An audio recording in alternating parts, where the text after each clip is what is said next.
E aí, tudo bem, pessoal? Aqui é o Ivan, canal Baixos e Baixarias, né, e moderador do nosso querido Fórum Contrabaixo BR. E é uma parceria com o Fórum que eu começo essa nova série de vídeos, né, que eu vou ter aqui no canal Baixos e Baixarias, que eu vou fazer entrevistas, né? A ideia é bater aquele papo sobre baixo, música, vida, um bate-papo assim que você não veria, dificilmente você ia ouvir as perguntas que a gente vai, o papo que a gente vai ter, né? Com essas personalidades da música, do contrabaixo, que a gente vai convidar aqui para o programa. Qual que é a ideia? A ideia é bater um papo. Eu sou um cara que eu gosto muito do atual modelo de podcast, né? Tipo Flow e etc, né? Chamar a atenção para o Flow, porque o Flow foi o que criou uma dinastia aí de outros podcasts assim, sem hora para acabar. E as duas entrevistas que eu fiz até o momento, a de hoje, inclusive com o Galeazzo Frudua, vocês vão ver que foi um papo assim fabuloso. Esse papo a gente teve ano passado ainda, né? Vocês vão ver que eu ainda gravava no meu antigo escritório de casa, né? E eu chamei o Alex Costa, né, administrador do Fórum Contrabaixo BR e idealizador do Fórum Contrabaixo BR. Quem não conhece o Alex pode saber quem é o Alex, né, no nosso episódio de número de 50 reviews, tá? Então, a ideia é bater um papo, é trocar uma ideia, e o Galeazzo foi assim excepcional. Da onde veio a ideia do Galeazzo? Porque na época, né, em 2021, eu tinha conseguido um baixo Frudua para fazer review. E eu falei, pá, será que eu consigo bater um papo com o cara? E eu mandei um e-mail e ele respondeu. Então, assim, muito legal. E daí outros também têm se disponibilizado a conversar.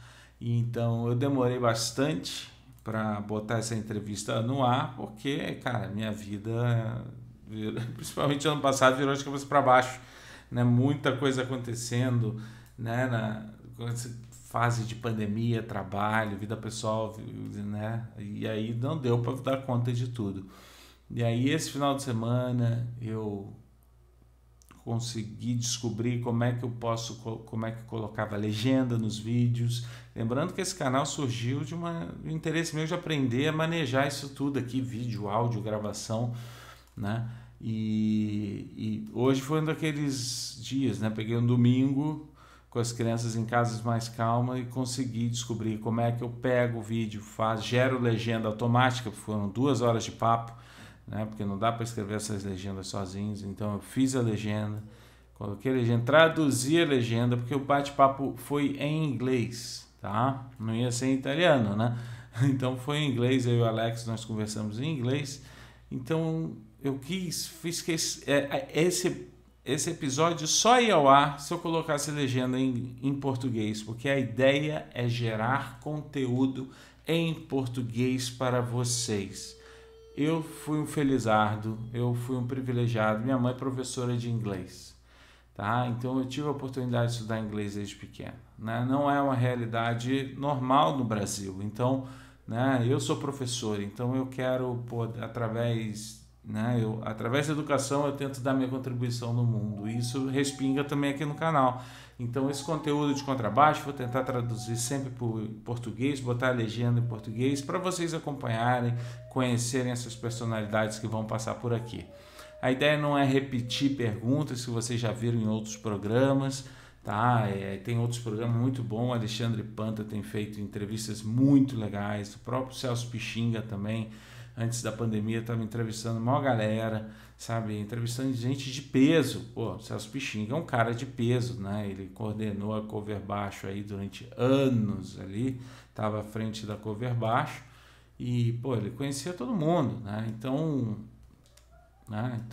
assim, mas a ideia não é ficar repetindo, a ideia é bater um papo no estilo podcast, falar, viajar. Então, assim, 2 horas de papo, começa, depois continua, vê mais um pouco depois. Se não tiver porra nenhuma para fazer, encara o papo. Acho que tu vai se divertir. A gente se divertiu e eu vou te dizer, quase um ano depois eu me diverti novamente assistindo para fazer a edição dos vídeos para tirar as cagadas que aconteceram durante o papo.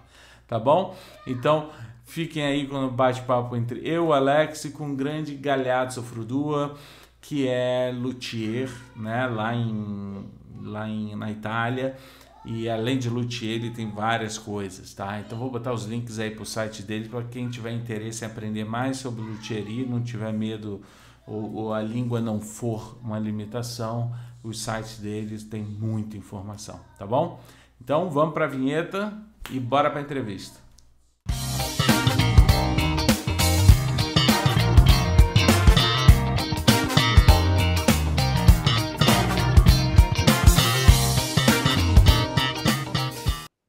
It's like, okay, you're now being recorded. You take care.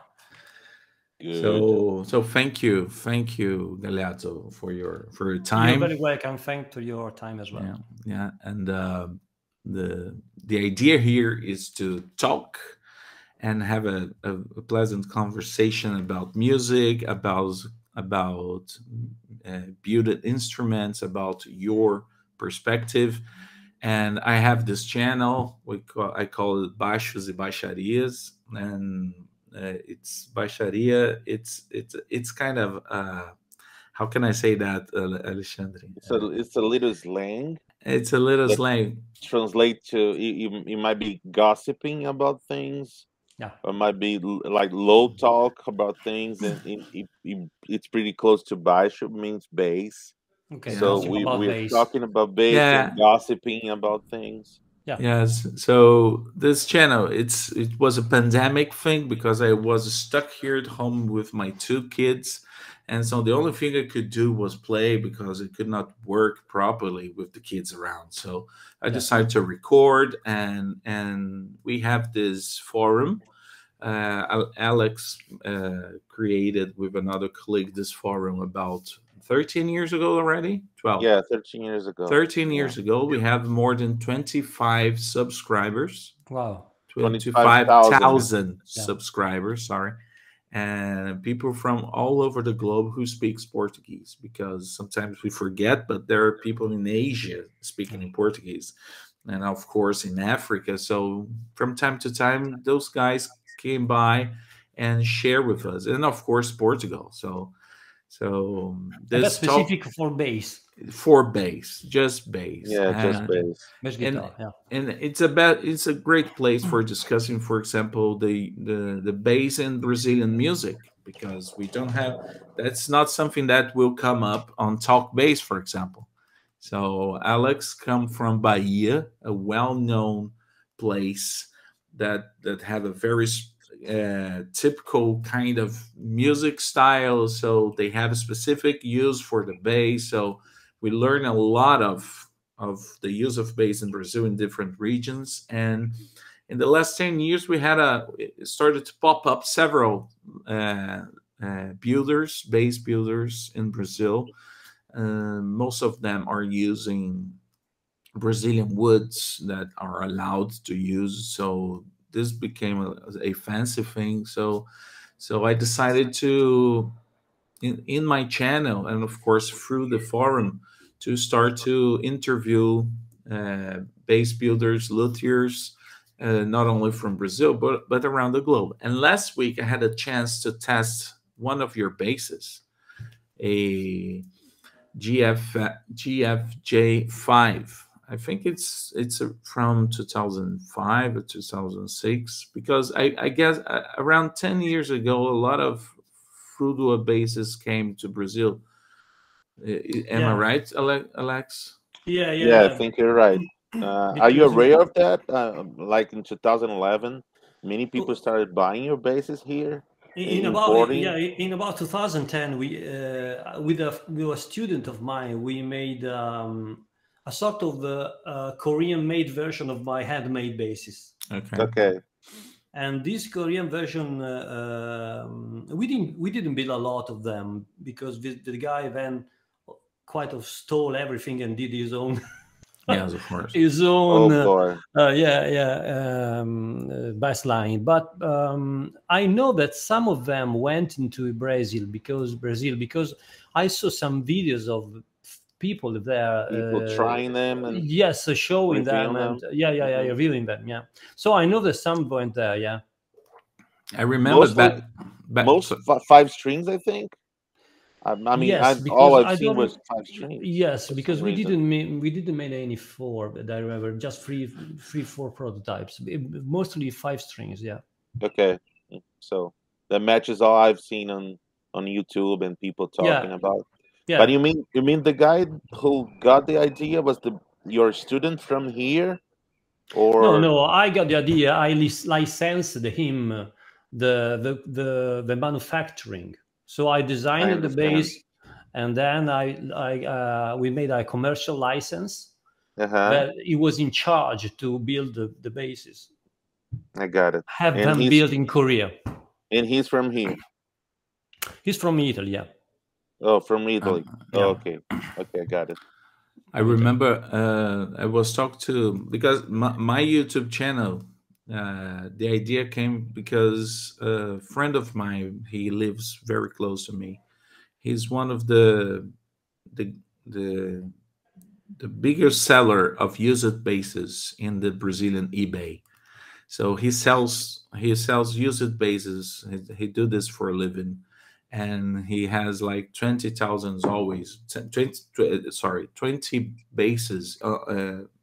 Always on selling, So there's so for the first time a Frudua came up. So I told him, give to me. I wanna make a review because he sent me those basses for me, and then I recorded, show the specs and show the quality, things that I like, things that I don't like, and the feedback I have is very nice because.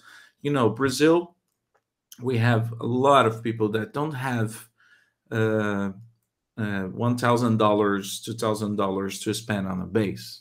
We are a very poor country, and we have a lot of young guys that want to play in bands or in churches. So this is an opportunity for them to know and to hear about basses perhaps they will never try, or perhaps they want to buy someday. So became a kind of catalog because I recorded the same way. It's always my head. I'm not a pro bass player. I'm a professor at the university. So he's a great bass player. What do you teach? What do you teach? Reproductive biology and biotechnology. I see. I'm a veterinarian. I see. Dottore di animali. My eldest daughter too. So she's a vet too. Yeah. In Italy. Yeah. Your eldest daughter. In Padova. In Padova, there is a very famous La San Marco, a very famous clinic. You say clinic? Yes. A hospital, veterinary hospital. Yeah, vet hospital. Very famous worldwide. She's working there now. Oh, that's great. That's great. So you guys I'm very proud of her. She was the best of the Bologna University. Oh, that's great. Students. Yeah, that's great, man. The best one. Congratulations. Well, perhaps she deserves that. Yeah, she really deserves that. It's a fantastic career. It's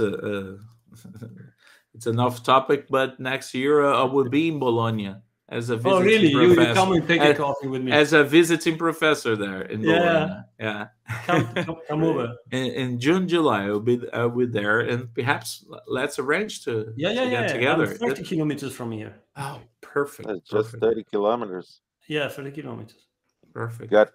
Definitely got to go there. Yeah, of course. Bologna. Have you never been in Italy before? In Rome, you said? Yeah. Because my sister used to live in Rome. Yeah, never Bologna. The Bologna, no. Next year for sure. I will be working there for a whole month, so we can arrange to visit. Yeah, those GFJ basses were used by a very important bass player. They were.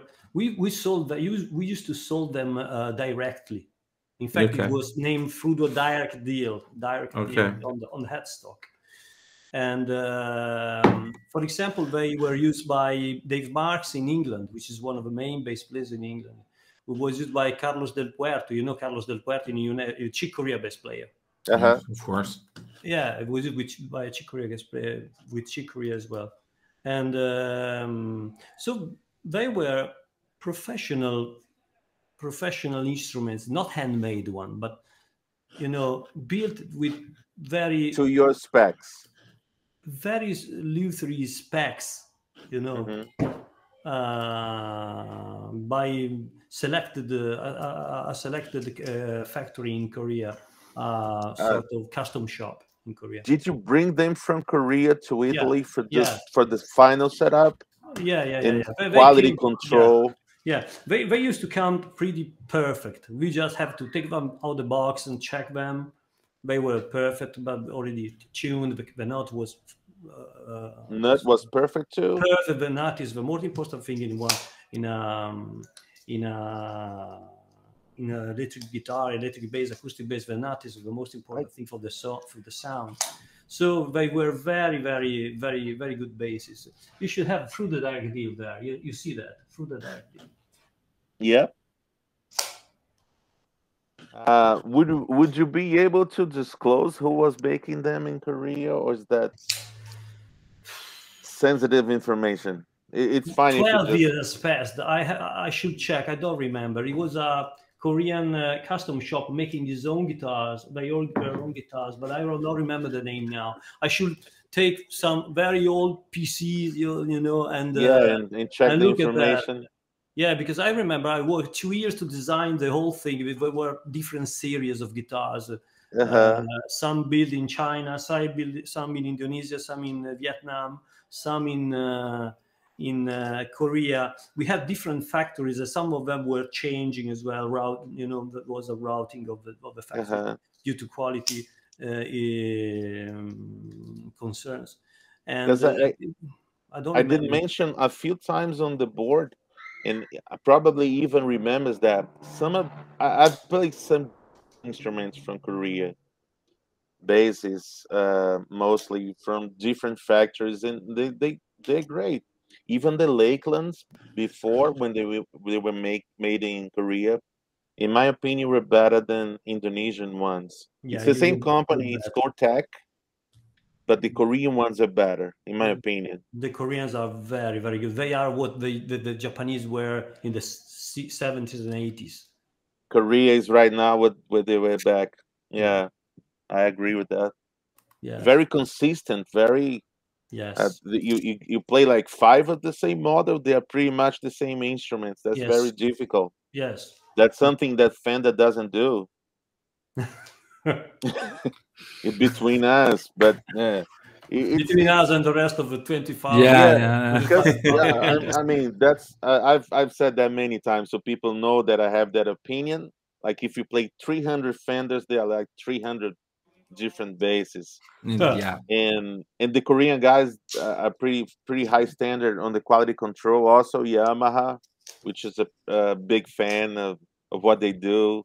The original Ibanez, I also like their basses, the construction. And we all love Fender. I mean, it's just a common. Me too. Yeah. But coming back to Italy, I would like to ask you: are you a musician who started to build instruments, or you have a different background, or you started to? It's a passion you had. How did your craft came? Where your craft came from? Yeah, I don't know if you guys know about me being a Beatles fan. People say this a lot. Yeah, you're one of the great Beatles experts. No, but I'm doing my best. That's what my followers said. Oh, you're gonna interview Frudua. He knows a lot of Beatles. Yeah. So I have this poster of that guitar. This I have a copy.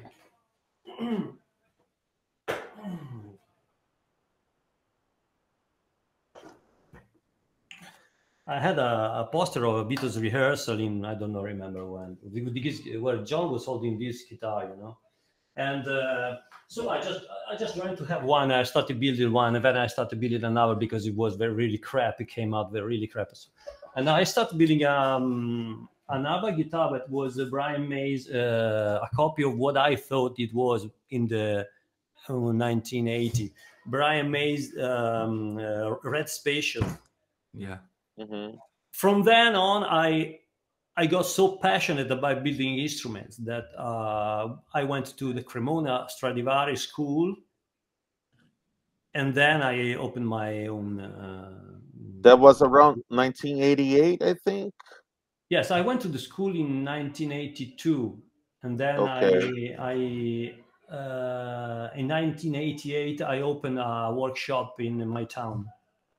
I remember that because that's the year I started playing.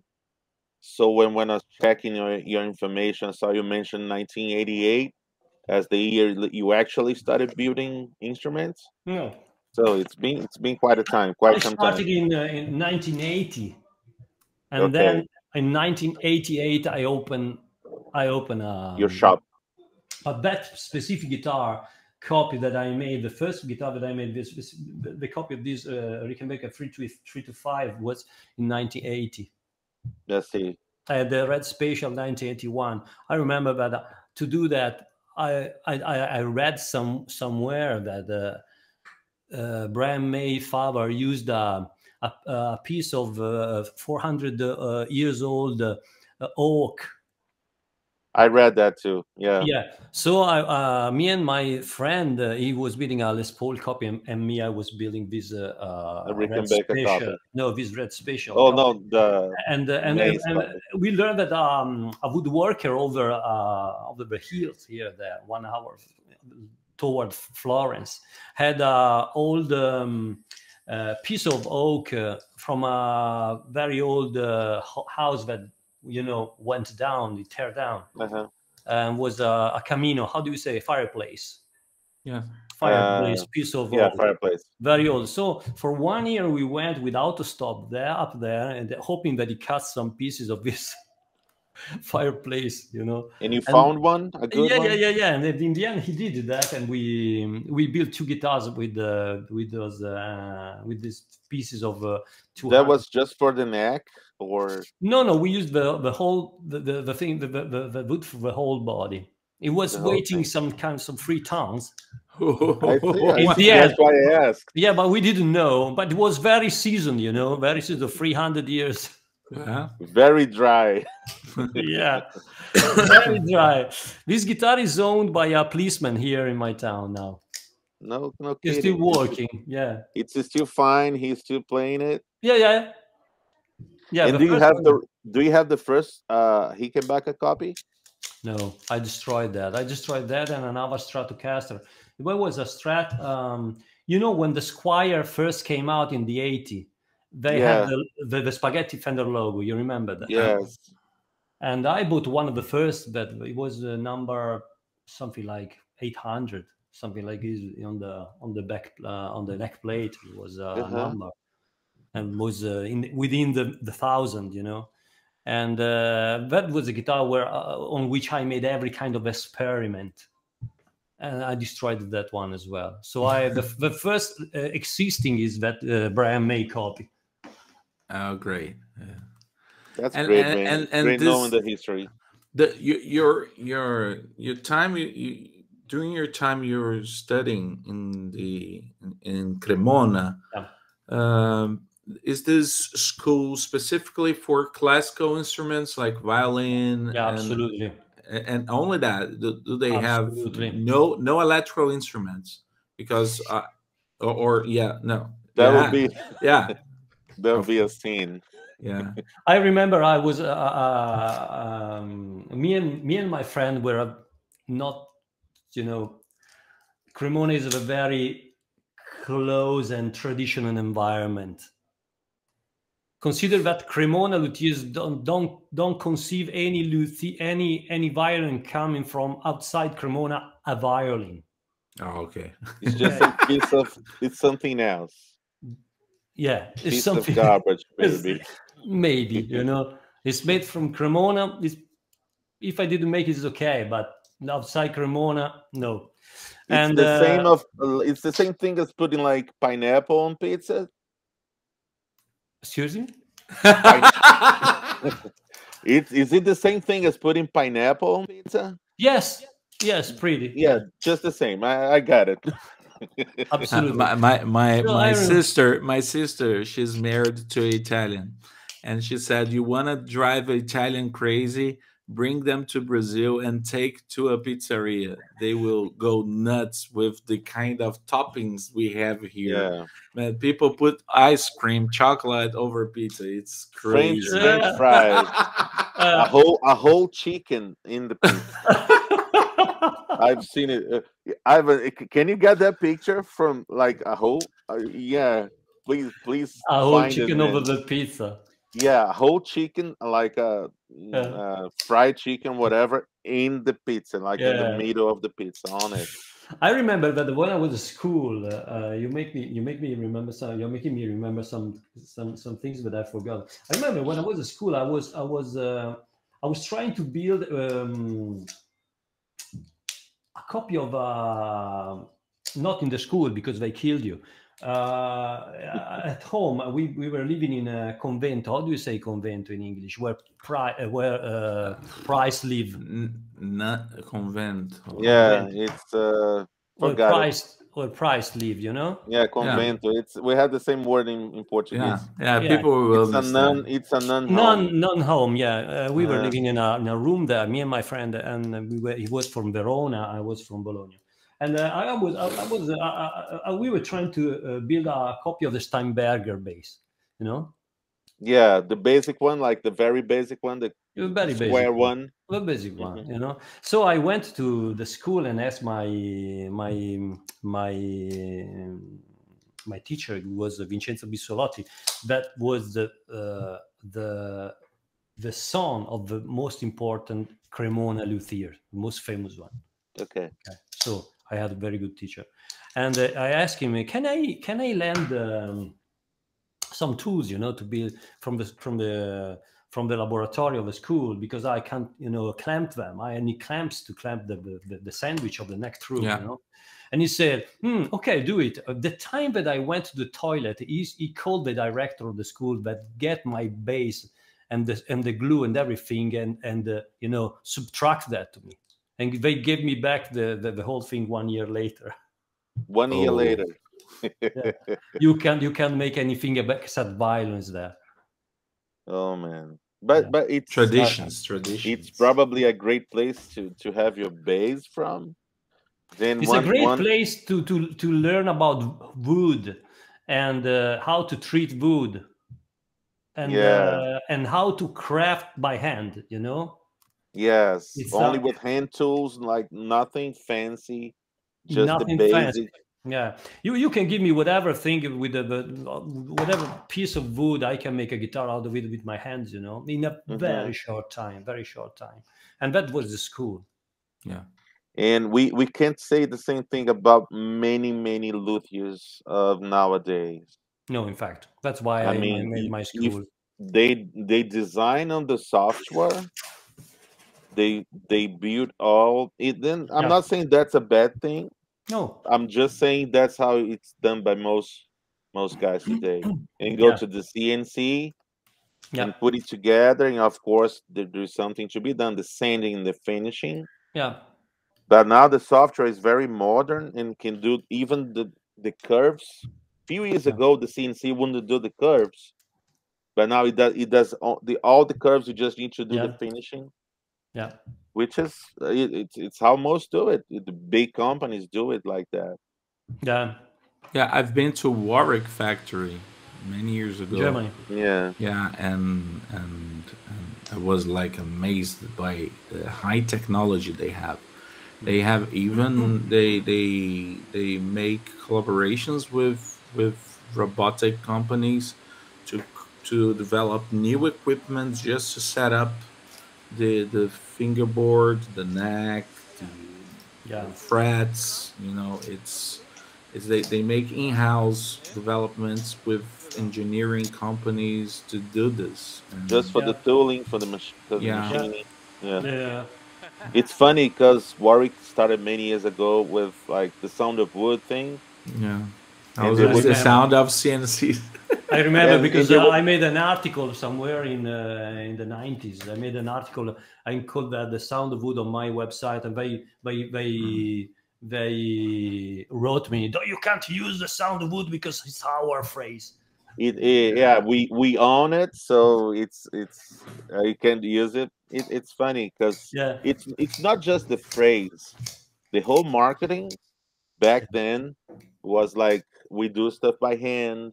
We don't use a lot of machines, and that's why we build good bases. But of course, it's gone because they sell lots of bases, so you don't expect the guys to do everything by hand.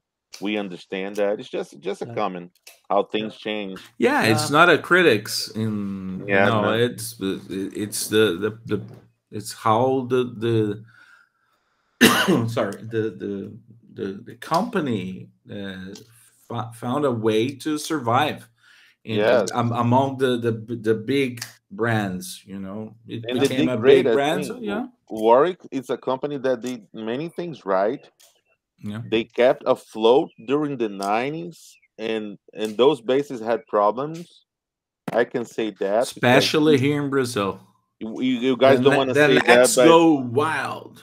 I'm from Bahia, which is a very hot place, and Warwick Switch, was a famous brand back in the 90s, and many of the truss rods will go bad and would need to be replaced during like a decade. Was a big problem with those bases. Did they have that truss rod that can be taken away? Right? No. Back then, I think it was the aluminum one. Yeah, that you can extract and replace. You right? No, that was after that. That was after that. So back then, you had to remove the fretboard and put another. Yeah, it was complicated. It's very common here that when someone buy an old Warwick, they buy it already knowing that they will have to change the truss rod. Yeah. It's very common. Sometimes they have to remove the fretboard in order to do it properly, especially like the streamers that are through. So it's a very surgical procedure. But now they changed it. I mean, now they have the removable flipping one, like similar to Fodera, similar to you can remove the truss rod, flip it, put it back, and it seems fine. It's a good idea, I think. Let me ask you about your corso di luthier. Corso di luthier. I will share here the website, and then you can discuss it and talk more about this, because it's fantastic that you have a place to share what you have learned in the school and then by yourself. That's a very nice thing. It is. Yes, absolutely. Yeah, that's the website that you are showing is actually the website of my luthiery school. I have a program that of courses that I make. Some I make in my own place, and some, and the biggest one, the painting and finishing and construction ones. I help the student to set up a workshop, and then I go there and I teach him with his own tools, And I offer different types of programs. Yes, courses. You say courses? Yeah. Both online and individually by in person. Yeah. Which start from the basic setup, advanced setup, and then electronics, and then fret dressing, replacement the frets, and construction, full construction, even designing the instruments.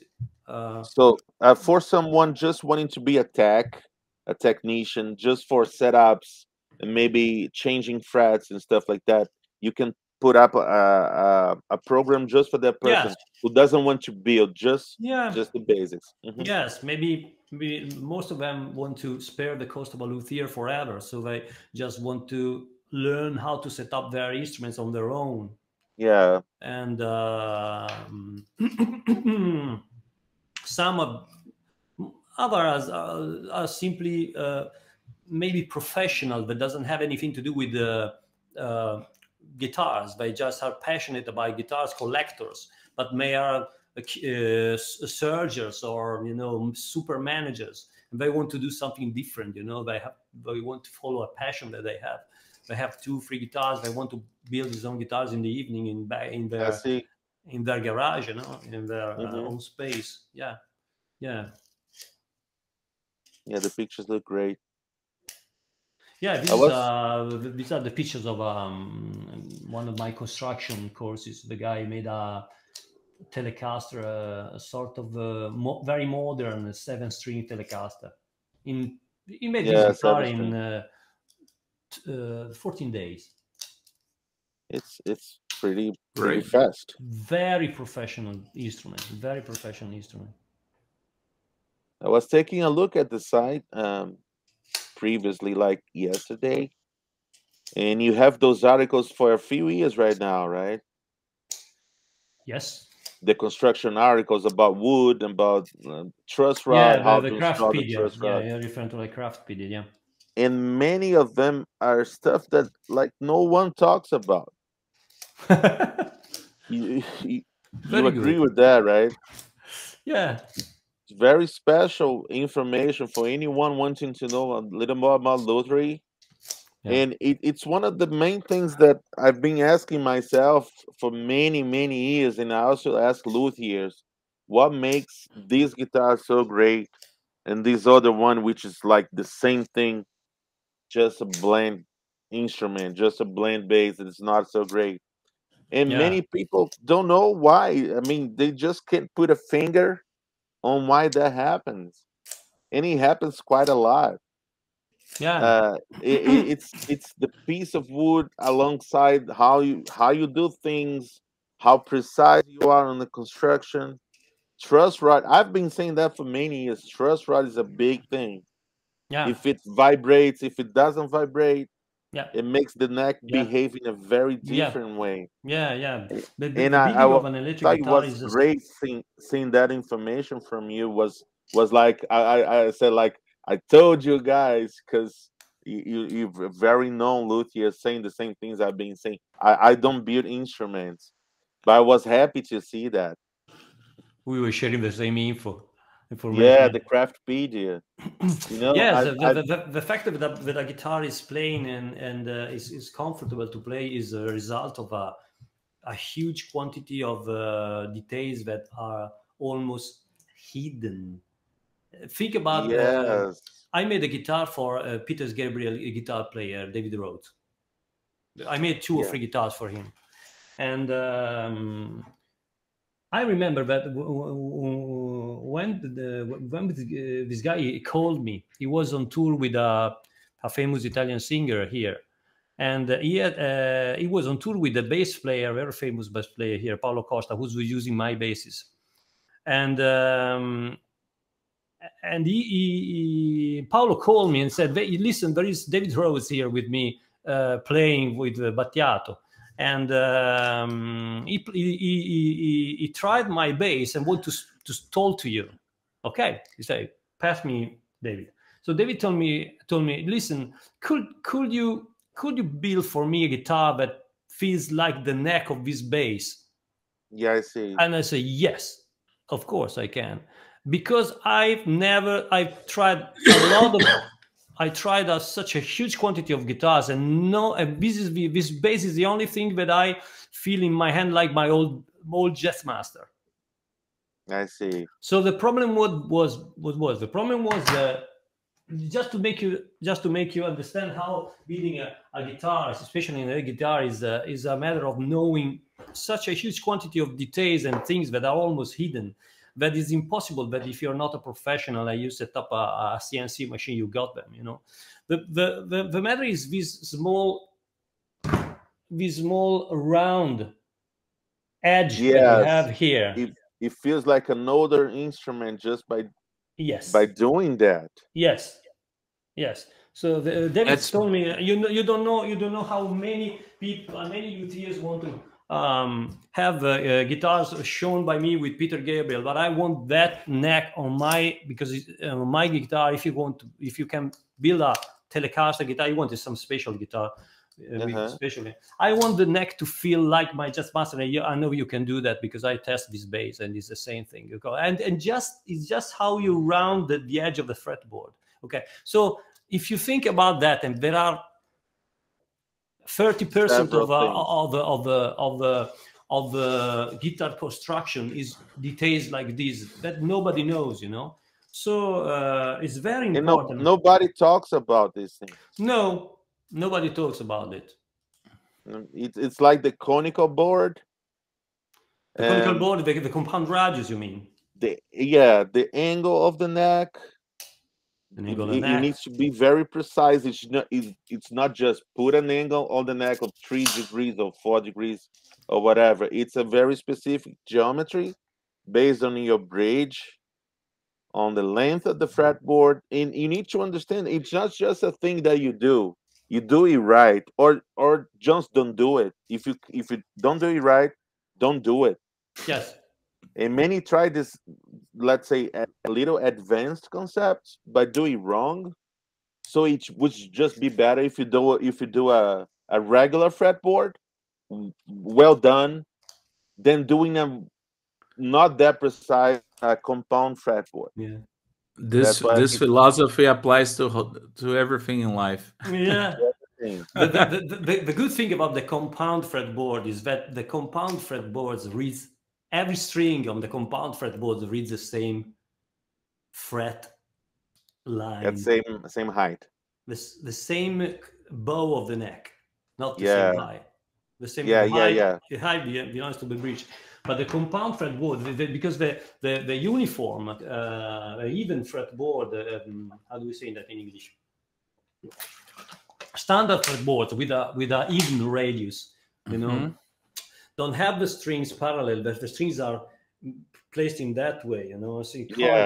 So when the bow that the inner strings reads is not the bow that the outer string reads. It's different. On the compound fretboard, every string reads the same bow of the neck. So you can really adjust every string for that. This is something that, you know, there are a lot of advantages in having a compound radius fretboard, especially on guitars. You think that's especially in guitars because of the bending and stuff like that? Yeah, because if you have a compound fretboard on guitar, you have the advantage that you are using a very round fretboard neck on this position of the neck where you always play chords. So you need a round thing because you are making a round shape with your hand, you know, that way. Okay, but here you play that way. You need a flatter fretboard. You don't need it for the phrasing and the bends and everything. So you have both of the advantages. Where you play chords, you have a very round fretboard, very, very comfortable, just like the old Fenders, you know. 10, like 7.5. 7 maybe is a lot, but 9.5, for example. And then here you can, with a compound fretboard, you can keep the action very low, and so you don't have the problems of the bending stopping when you do the frets, the string stopping when you do the bending.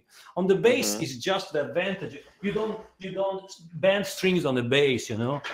But you on the bass, the bass guitar, you have the advantage that every strings read the same perfect correct bow. The action is great up there. I mean, I feel a lot of difference on this basis, on the way it plays up there. The phrasing is faster. The way we think about the notes is faster. Yeah. Because the way how the bass plays compared to a cylindrical board. I think because the brain, the fact is that the brain don't perceive a change in the curvature of the fretboard.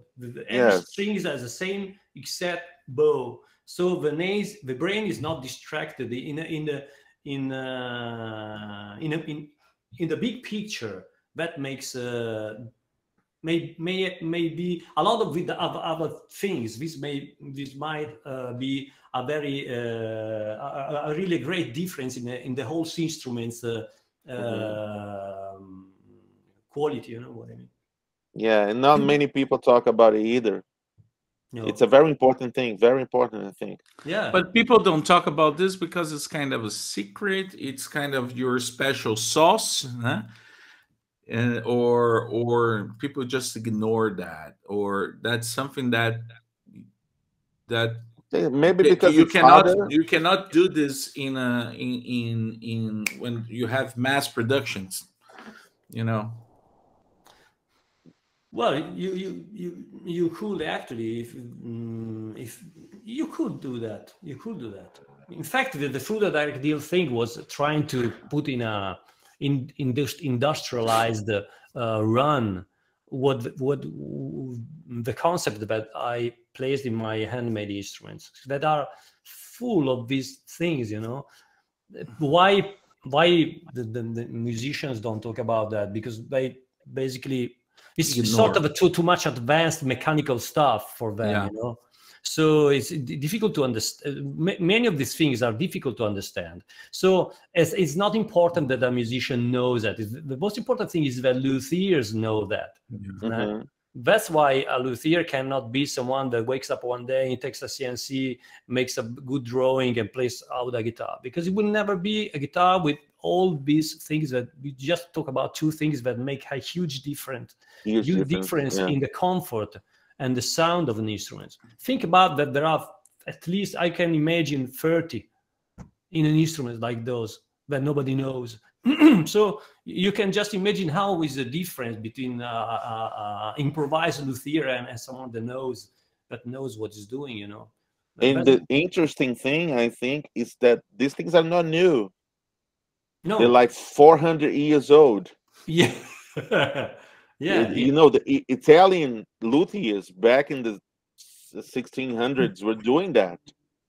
Yeah, Stradivari discovered a way to use natural material to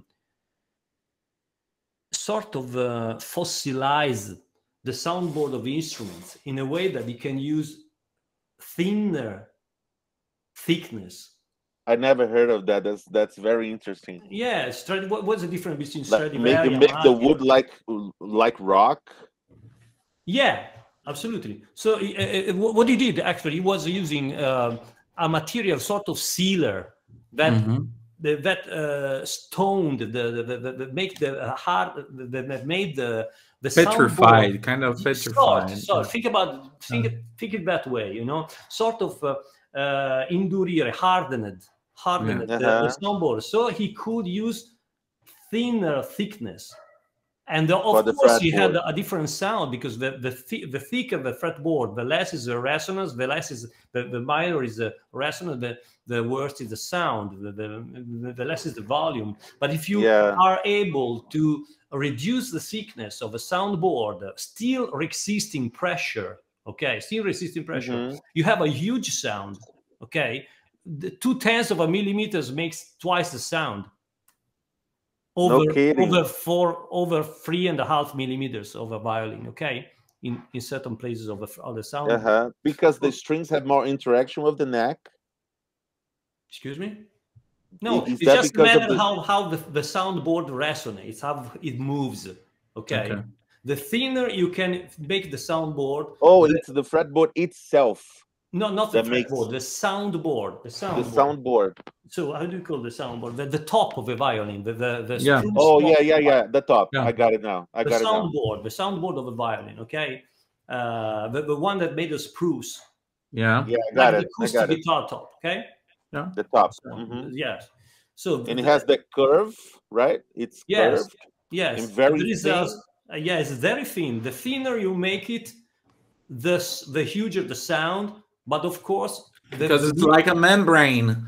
It's like a membrane. Yes, you can't reduce thickness over a certain amount of millimeters because it crashes. It crashes over the pressure of the strings over the bridge. So what he did, he hardened the soundboard, and so he was able to reduce with a special mix of natural material. Stuff. Yeah, natural stuff.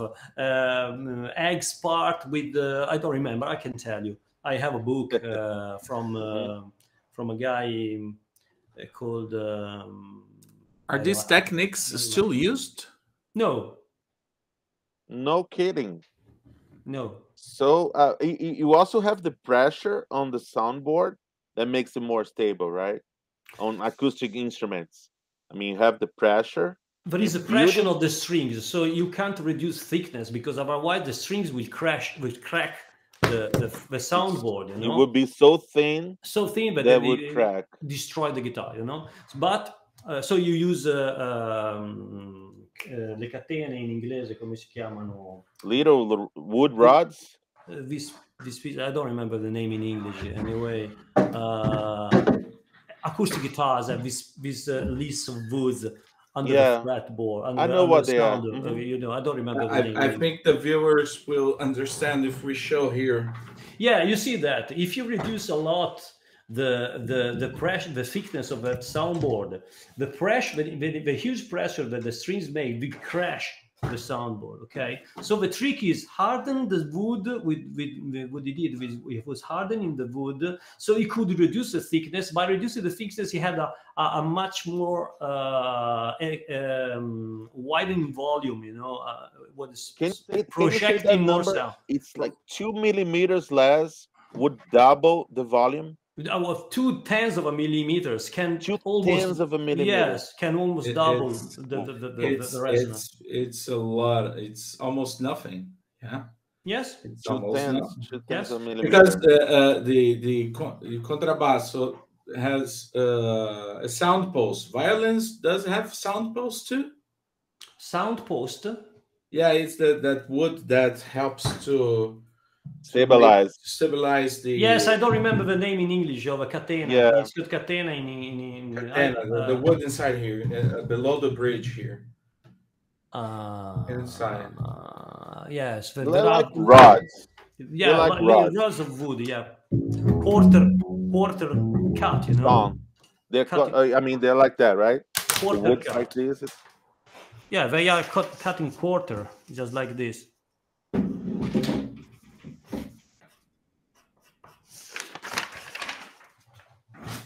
Okay. Yeah.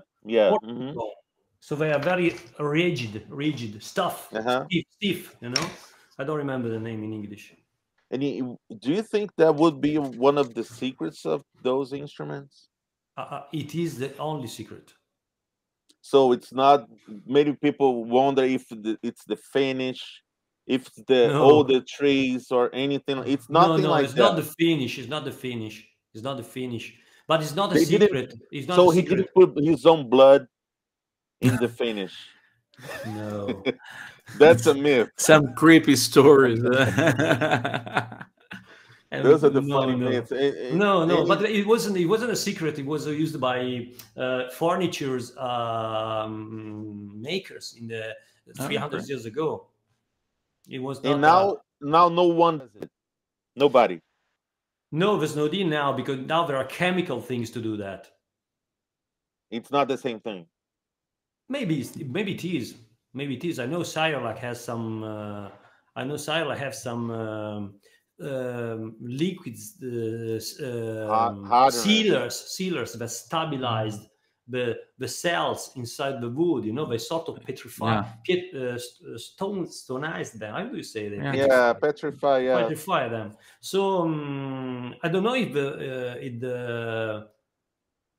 I've never beat a violin with that. You know, maybe someone could take advantage of this interview and do that. But I know there are, for example, a famous neck replacement builder in America and used in the United States. It was a friend of mine, very famous one, probably the most famous. He uses a stabilizer I don't make the name because I don't want if he wants to know that.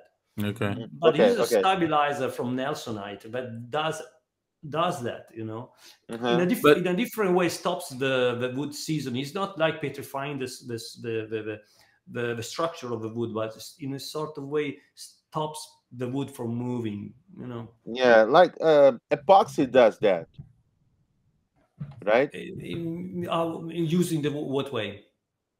Like when you have a top that's like burl, yeah, or spotted top that's very fragile. I mean, you can put like epoxy and stabilize that wood. That's a common spraying epoxy over it. Yeah. Yeah. I mean, just a thin layer, and you just put it there for a few days. It makes it very. But the epoxy doesn't go inside the wood tissue, you know. Yeah. Yes. The fabric. I imagine I some of just it covers. Usually, these preparates are, for example, Stradivari preparate was cooked for a long time. I don't remember how much time, 2-3 hours, was boiled and was applied, and then you have to rest a lot because you have to get into the wood, you know, suck it. Yeah, got it. And then you used to make a sealer and then a finish, but it's not a mystery. It's on a book. So can people make Stradivarius like violins today? Yes, if I use the same thing, yes. And because we know, we common people, we normally know Stradivari because of the high price they get in auctions, this kind of stuff. You also have to so if you search the same sound, you don't have to spend millions and millions in a Stradivari. No, but you will have to make 300, 400 violins and wait 300 years so that the crap thing disappears and just 50 of them, the best sounding one, remains.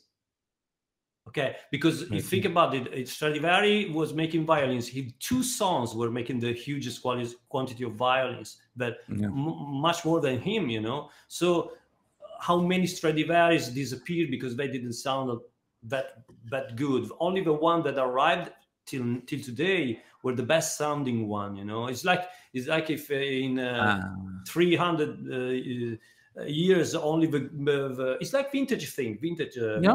Yeah, vintage anything. In a way. The good ones will last longer. Yes, yeah. But do you think in Italy you can still find a good one, like someone that bought it many years ago, didn't learn how to play, and it's like underneath the bed or something like that? I don't know. An old violin or something? I don't know. From those years? Maybe. Perhaps, we never know. Because Stradivari was one of them, right? The very good builders back then. Yes. Probably he and his apprentices, his students. Yeah. Many people making good instruments. Yes. I don't know if he had apprentices except the 2 songs. I see. I don't know. Maybe everything remained in his name, you know. Closed. Yeah. Yeah, I mean, how much they go for? Like 3 million, 4 million? Yeah. Oh, boy. It's just like Bernini. Bernini has statues and sculptures all over Italy, but few of them were really made by him. They had a huge officina. Maybe. I'm not an expert. He had a lot of students who were doing works. Well, only in Rome you have lots of. But he would oversee those sculptures. He would approve those sculptures. No, he used to make this in his atelier. Yeah. So and then he had a lot of help of the students. Yeah. So I heard that he used to make the final. He was of course conducting, but you know, breaking the marble is not something that you can. But I mean, if he approved those as his sculptures, those are his sculptures, right? It comes from his officina. Yes. Yeah. Yeah. I mean, a Frudua made in Korea, if it goes by you and you approve it, it's a Frudua. It's a Frudua. Yes. Yeah. Yes, absolutely, absolutely. Yeah. If I approve that, is my product in a way, you know. It's your product, definitely. Yeah. He has your brand on it. Yes, I could actually have someone doing guitars for me. I just need to finish the whole thing with the very last moments of the construction. I have to take care of that. Set up and everything. Makes all the building. Right? I mean the building. It's the new. I mean the building. I mean the building part.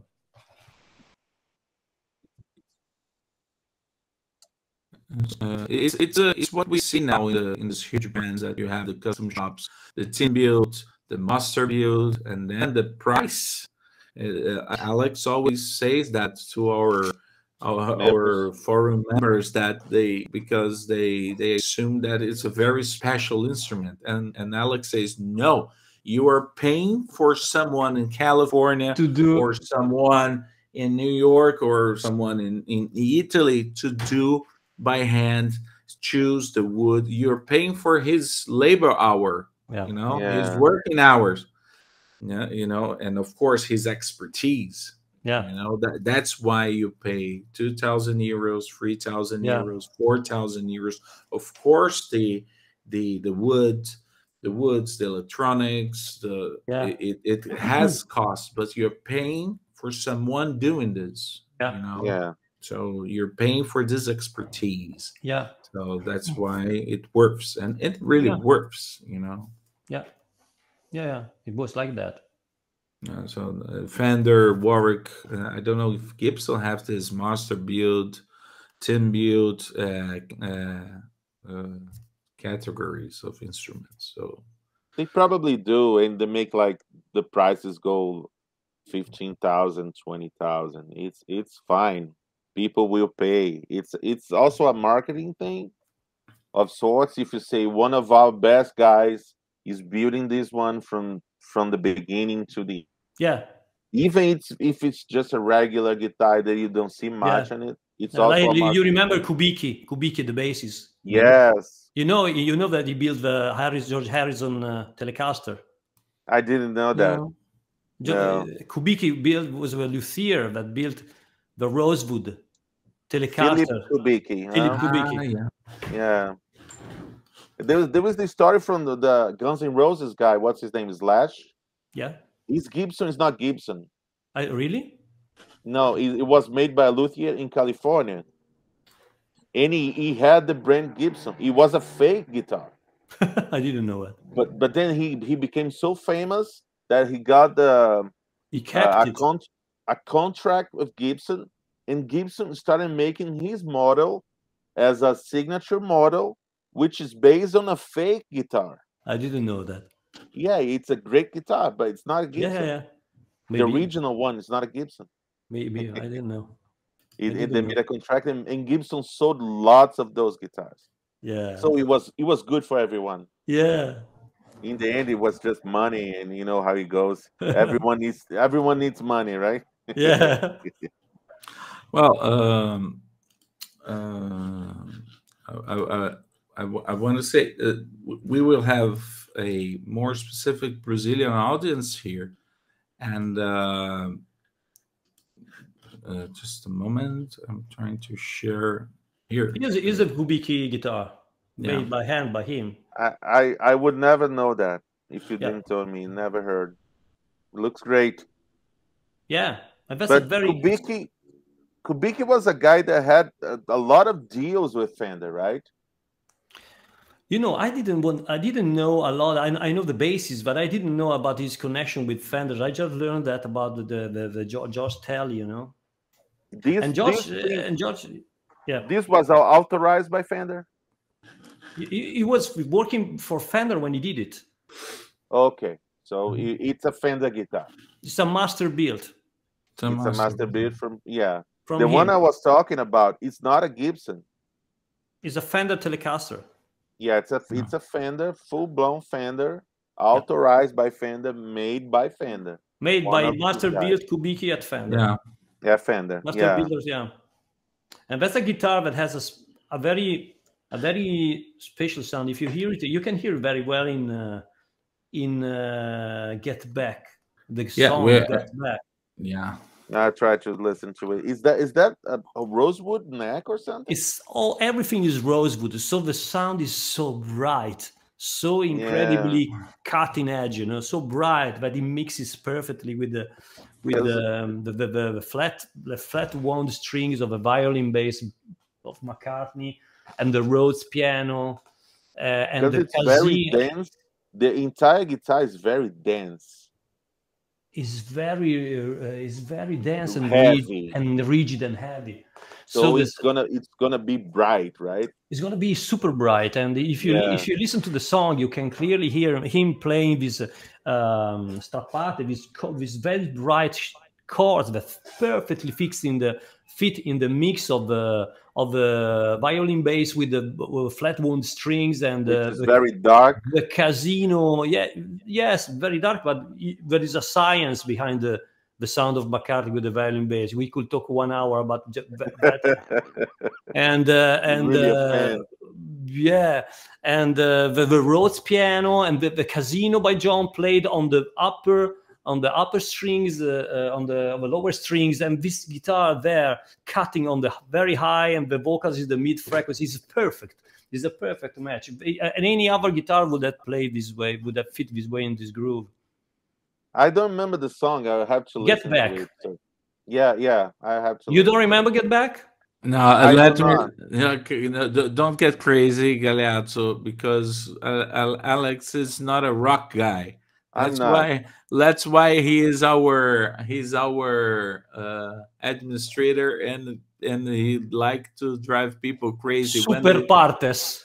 Yeah, I drive people crazy because I tell people, you know, there is more than rock in music. Many people say only rock is good, and everything else doesn't matter. It's trash. And I do not agree to that. And I say there's more stuff in the world than rock. Then people get crazy, get mad at me because I say, you know, maybe this is not the last cup of water, the last drop of water in the dessert. But you know, it's fine. I mess around with them. Alex he doesn't know that, but he was very important to me as a bass player, because I came from very rock school. Only rock, heavy, hard rock, and blues rock. And then he taught me in the forum how to appreciate how the bass is used, especially in our traditional music.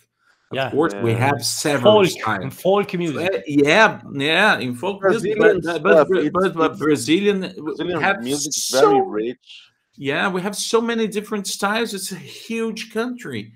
I'm now living here in the very south of Brazil, close to Uruguay and Argentina, and it's totally different from the northeast part of Brazil. So it's a whole continent of different music styles.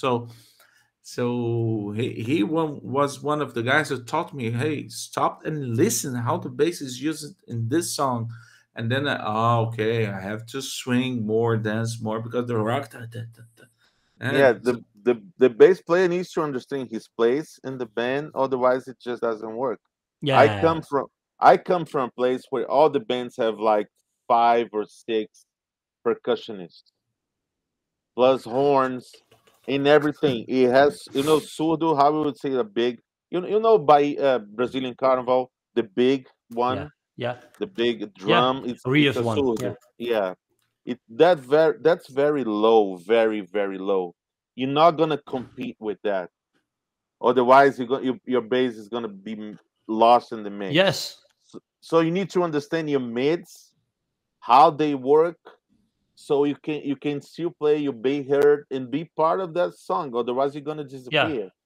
Yeah. Curiously, this is the first thing that I teach at my construction course: how the bass fits the groove. Exactly, and it fits the groove differently on different songs, on different styles. Those are surdos, right? Yes. Those are very big drums, and they can go extremely low. Like on 30 hertz. Low. If you overlap your notes or there, will get lost. You'll be lost. So pickup placement, you know, giving more bridge, pickup, sound, or maybe working with EQ, just the basics of sound, and to be able to appear in the mix. Yeah, that's what you want. You want to be part of the groove, not outside of the groove. Yeah, conceiving the groove as an orchestra is the most difficult thing to accept from modern musicians. Yeah, and you can go to a band to do music thinking this is like that or this is like that. You need to be able to adapt. And one thing I found on many people that had a very hard rock background is like they have the thoughts like bass needs to be low, guitar needs to be like this. Always thinking like it's math. It's not. It's music's not math. You need to adapt to what's happening. Yeah. So maybe that's what he's talking about. Yeah. Absolutely. I would like to bring another topic because I don't want to. But this is a very interesting one. But anyway. I would like to a bit more to ask you. Too much advanced, but very interesting. Yeah, but that's a forum full of bass nerds. So let's talk about bass nerd stuff. We love this kind of stuff. So I would like to hear from you. Your ideas for your basses, or perhaps the perfect bass. How do you feel? How do you about this kind of thing that Alex brought to us? For example, pickup placement, the distance.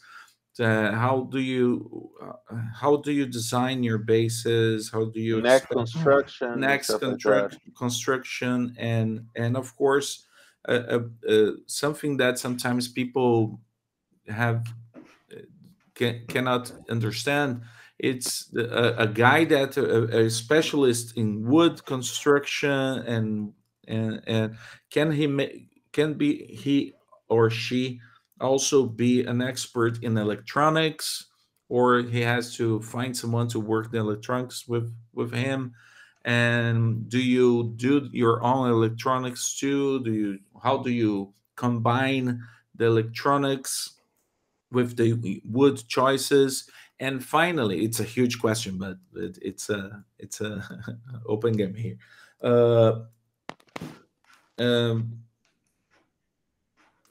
Your background from Cremona, from Stradivarius school,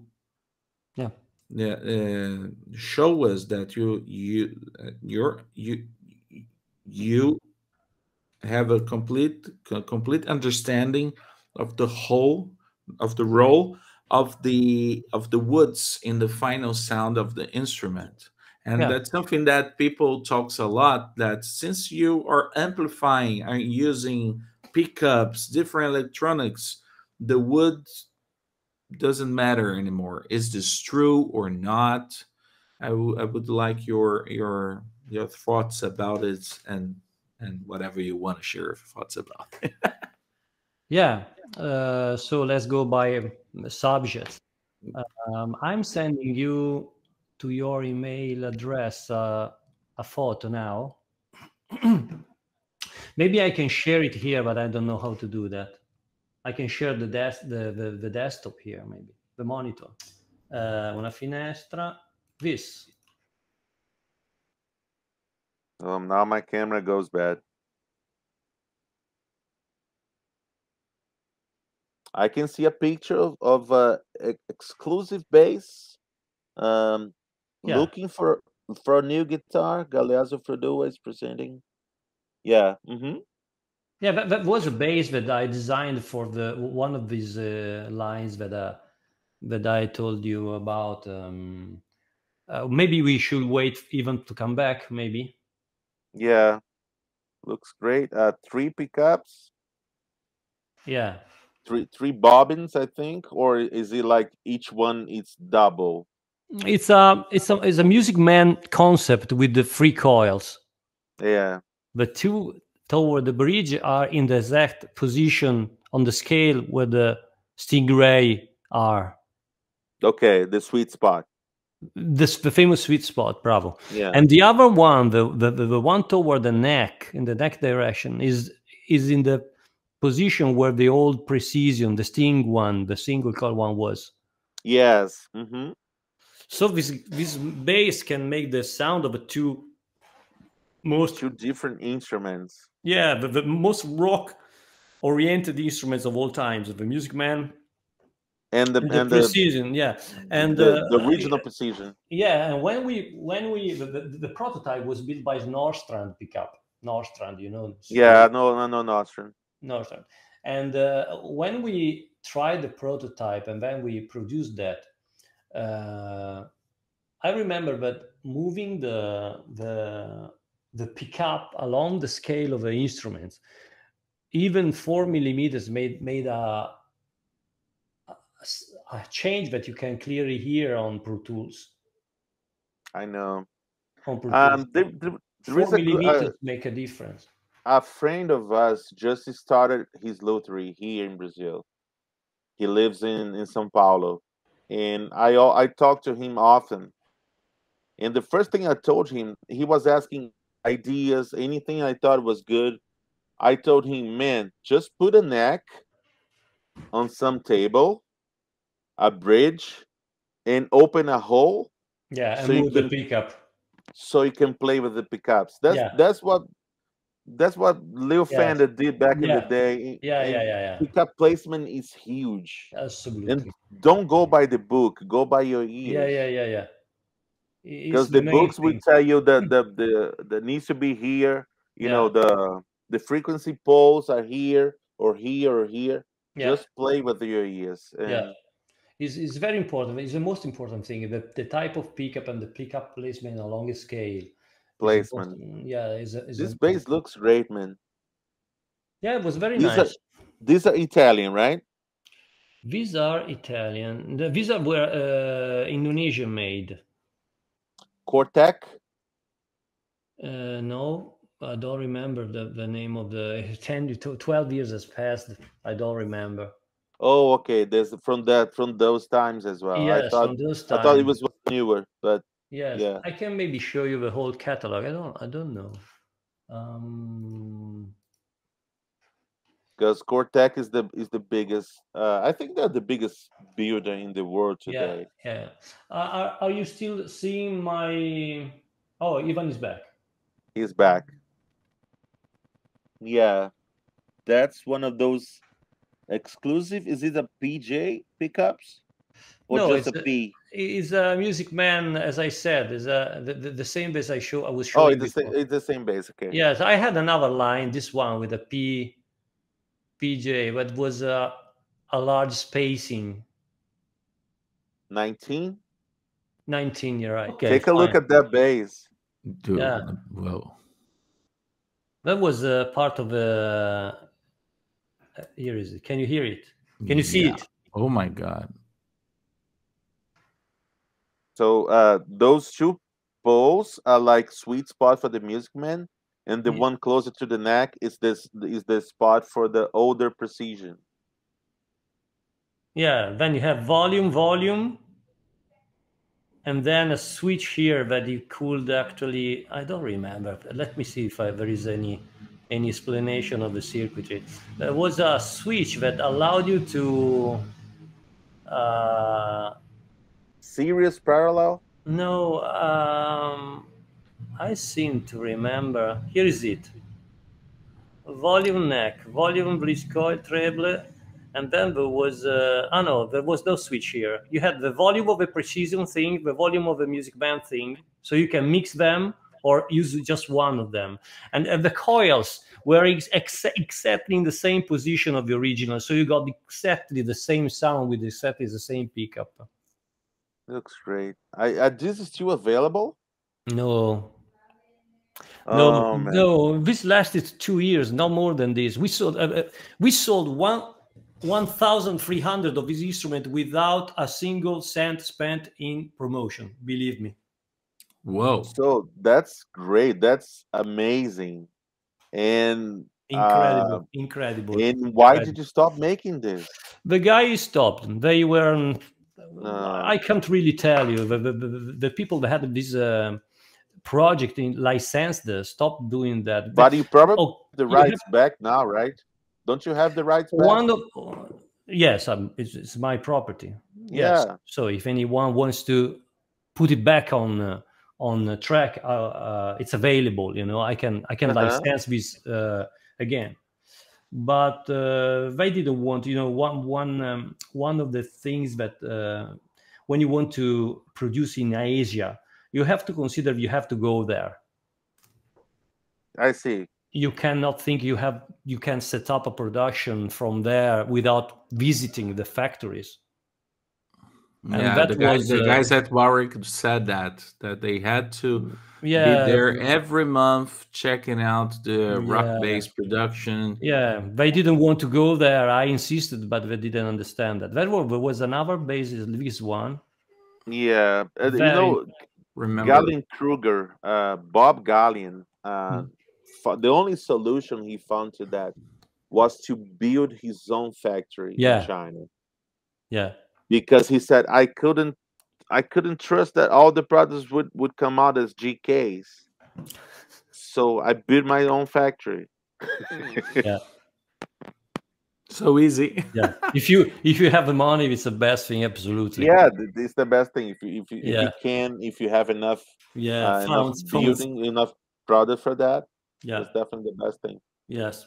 Yes. But I would actually be interested in remaking this, so we can talk about it if you're interested in having this for Brazilian market or something like that. Absolutely. I've been thinking of something related to bass because I've not been playing for a little while. Yeah. But I still want to be part of the. Yeah.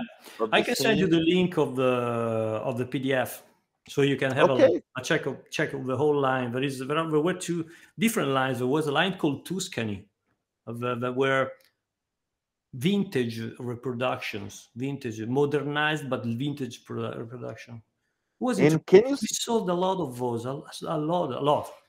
Can you show us what you've been doing lately, like stuff you're on right now, what you have, new ideas, the stuff you're making in Italy or something like that? You mean what I'm doing here now? So what I'm doing now? Okay. Yes. I have I work in different domains. Mainly, I work in the luthier courses, lessons. I see.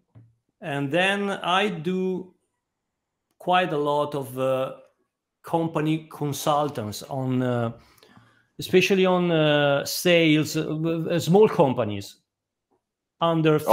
All related to music or? No. All over. Yeah. Okay, great. I create sales people, sales net, and this kind of thing. I'm very good at that. Maybe better than doing guitars. Oh man, no kidding. So must be really good at it. Yeah, really good. And then I made music productions. So people send me tunes, especially in the Beatles environment, you know. People that want to sound like the Beatles, people that have Beatles lovers that have songs that they want to sound that way. But even modern things, I do. So you cracked the code, like you know the secrets to sound like Beatles with new equipment and stuff like that. I mean, you're very into it. So I figure for many years you understood how to sound like Beatles on different environments, different microphones, different Pro Tools. I kind of. In the last months, I've been busy reproducing the whole recording of "I Want to Hold Your Hand." Oh, great! When you say reproducing, you mean to sound exactly like it? To be arranged and sound exactly like that, because the arrangement, as you mentioned before, is very important. Because George Martin was an orchestra director, the Beatles producer was an orchestra director, so he used to lead the Beatles to craft their songs like an orchestra.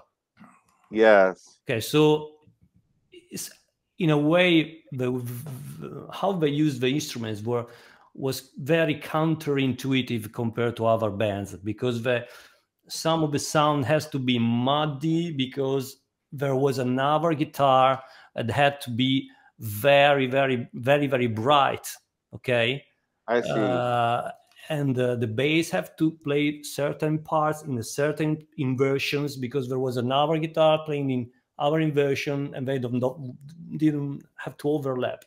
And this specific recording is a mystery because I don't want to bore you with that one only. No. It's we like it. We can talk about it, and you have the chance to talk with someone who's completely ignorant in Beatles.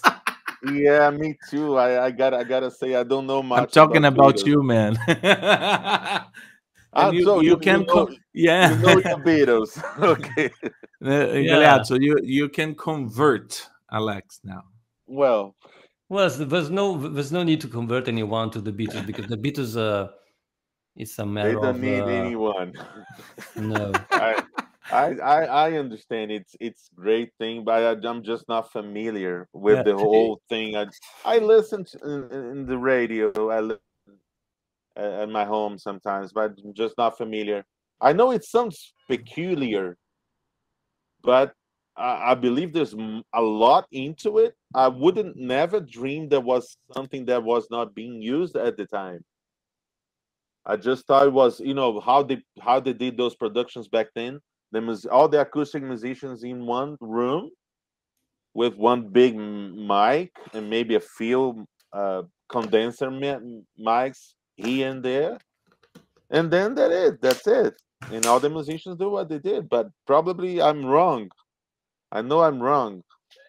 It was a case for the earlier period of the Beatles. Most of the things that they recorded between 62 and 64, 65, because the Beatles lasted 6 years, no more than this. And in 6 years, they rebuilt the whole world in every environment and every. And most of the things that they're recording in the 62, 63, the bass, the guitars, was recorded in a very simple way, despite the fact that the instruments were arranged like, I repeat, as a strings quartet. Yeah, I see.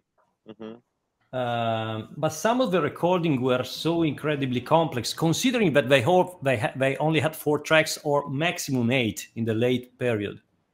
They would be just mixing tracks in the same channel, cutting. I mean, actually cutting with the scissor, because that's what they did back then. Gluing stuff back together. Yeah, man. The cutting of the tape was a very, very exceptional thing. You have to do the whole thing, starting and finishing. Yeah. And it's interesting because I mean, some bands that we were together back then have tried to remake some recordings with the same equipment, and it just doesn't sound the same. It sounds different. Absolutely. It's the same guys with the same kind of equipment, and it sounds very different. I'm not sure why. You probably do, but it's a very interesting thing, I think. I mean, music had so much more soul back then, and we probably cannot put a finger what is this soul. I'm into Motown. I like Motown. Me too. And many times they try to make everything sound like Motown, and it just doesn't. You won't. Yeah. So that's one of those things. Yeah. I'm not sure if you even agree, but yeah, I agree. Totally agree. But Motown is just so specific. Motown is just as specific as the Beatles. Motown is a sound you can't reproduce if you don't have this playing attitude. You need a playing attitude, and then you need some recording tricks and things that the two things are getting this. It starts here. I think it's not equipment. It's a mind thing. Yes, it's a player, mainly the player and the way it hurts the strings, it strums, and and the sound of the bass. You have to be very respectful to the sound of the bass. And you said one thing right. The way the guy played, like James Jamerson. Yeah, he was very specific on the way he played. Yeah, I believe McCartney was also very specific. Yes. To sound like that. And if you ask the guy, McCartney is still alive. If you ask him, can you play this bass line once again, please? It will not sound the same. Maybe. It will sound different because so many years have passed. Yeah. Think about it. McCartney is a true genius. One of the most important things for the bass is the nut. The nut is delivering a correct fit. Fix the nut is delivering a huge quantity of harmonic content. That means volume and richness of your tone.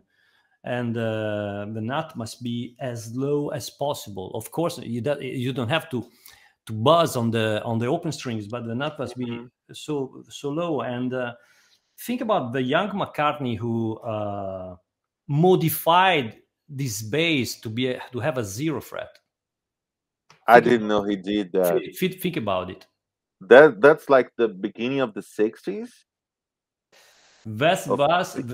He had listen, the bass that he used until 66 was the Hofner violin bass that has a 0 fret. He did it himself? No, the bass originally has a 0 fret. Oh, he had a 0 fret. Okay, so he started with the bass with a 0 fret. Okay. When Rickenbacker brought him the 4001, the 4001, in the latest 60s, he modified that to have a 0 fret as well. He did it himself, or he asked someone? He asked someone to do that. But he thought about doing that. Think about it. That's very interesting. I would never know that. Think about it. This was a young guy of 28, a young guy. And he already understood that the nut, has to sound equal to the frets. Yeah, because if you play in a band, that's one of the most kept secret ever in luthier. But if you're playing in a band, suppose you're playing in a band, you take your bass, you meet to make a rehearsal, and you have a bass with too much of a high nut. So what you do is you take your bass off of the case, you wear your bass, and you start tuning, the open strings or the harmonics on the open strings, and you feel that you are tuned. Okay, you are tuned perfectly. The tuner gives you a perfect centered red light, a green light. Okay, you're with me. Okay, now what you do, you put your finger on the first fret, you do an F, and suddenly your note is up like this. It was tuned with the open string, and everything you're going to play is up 4 red dots. Yes. Your band sound is killed. Because because you are responsible of the fundamental 30%. Yes, you are first responsible of all the fundamentals that everybody is hearing. Yes. You are first responsible for 30% of the power of the whole sound coming out from your band. True. And you are killing the sound of your band completely. You're deforming the string in such a way. You're out of tune, and you are on the bass string. You have battimenti. How do you call battimenti? When you take 2 strings and you slightly put them out of tune, you feel that vibration. I know, the brrrr. Yes, that. You imagine that conflicting with the whole notes of the band. This is everyone 2 hours. Yes, 2 hours of discomfort. Yes. And 90% of bass players have a higher nut. So this is a problem that 90% of the bass players have. If they fix their nut, the whole band sound changes. And the same thing happens on a guitar. If you have a guitar and you have a high nut, you have a guitar and you play the guitar, well, all the harmonics are tuned. The richness of the harmonics comes out because every harmonic tends to sustain all other harmonics vibrating at the same resonance. They combine. They combine that this creates a huge sustain and a huge volume and a huge rich harmonic content. But if you have a guitar and you have a high nut, you tune the strings, they all give you perfect intonation, but you put down an E chord, like this. You have the high E green intonated, tuned, the B tuned, but all the strings you're pressing are up two red dots. And the low B, you're not touching it, is tuned. So you have 3 strings flat, sharp. You have 6 3 sharp, and the other tuned, and the sound of the guitar is killed, you know. And it's never gonna sound good, no matter what you do. No matter you tune the intonation, no matter anything. This thing is so common on acoustic guitars. Yes. It's like so freaking common. Yes, in fact, anytime I do one of these setup courses, what I do is I take the guitar, I say to the guy, okay, bring me a guitar, because I finish them. Bring me a guitar with a very high nut, you know. And what I do is I show him how the guitar sounds with a high nut. Then I place a capo. Okay. On the first fret, I tune down the guitar 1 step, so I have the same tuning as before, and I play the same chord. He says, everybody say, "Wow, is that my guitar?" Yes, it's your guitar. It has strings that have 10 years now. The same string seems to be new, and that will be fixed with a zero fret. Yes, that's why I told you about Paul. You got how clever this guy was. He understood that he could use an instrument that didn't fit the band, and was hard to play as well, you know. I've always talked about the nut. I mean, I opened a little thread on the forum many years ago, like 13 years ago, about basic setup. I believe that every musician needs to understand how the truss rod works, how the saddles work, the geometry of the neck, stuff like that. But if I'm gonna remember that, I've always said you need to have your nut checked by a professional. Yeah, the problem is that pretty all the professionals don't know what I'm talking about. Unfortunately, that's true. They should, because nut is a very important thing on the instrument, but they and don't know how it plays. It's a very small thing.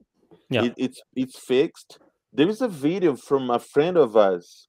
He's an instrument. Is the nut and the bridge? So they are key aspects.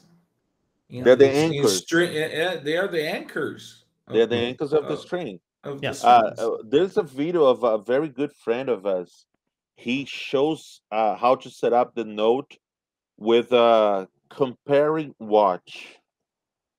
I don't know if you you know what that tool is. Comparing watch. It's an analog watch that will tell like tens of thousands of an inch of difference when you press the string, and how high the nut should be. And he uses a tool. You remember that Josimario doing it? I can find a video and send it to you. Yeah. But to know if a nut is high or not, you can simply do like this. You take the guitar, you press the first fret, fret, then you press the second one. Yeah. This is your reference. This is how it must be. This is how this one must be like this. So you take the file, and then you lower the slot. The problem is that he does that, but he wants to be able to be extremely precise and give you a number. Okay. So that's why he uses the. It looks like a clock. Yeah, I know it's a gauge, a gauge meter. I know what you're talking about. The problem is that the height of the string over the first fret depends on the neck bow and on the bridge height. And the bridge height. Mm-hmm. So you cannot have a fixed number. Number there. It will be. Doesn't have. I remember that I saw that video many years ago.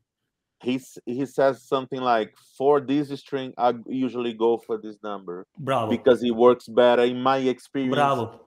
Many years doing this. It can be a reference.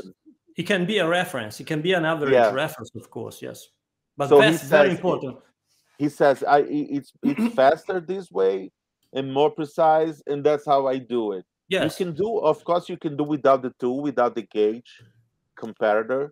No, you have to have these bias. Yes, in fact, this is the only real luthier intervent that you make on a guitar, because it's the only intervent that you make during the setup process that really goes into modifying the structure of the instrument. You got me?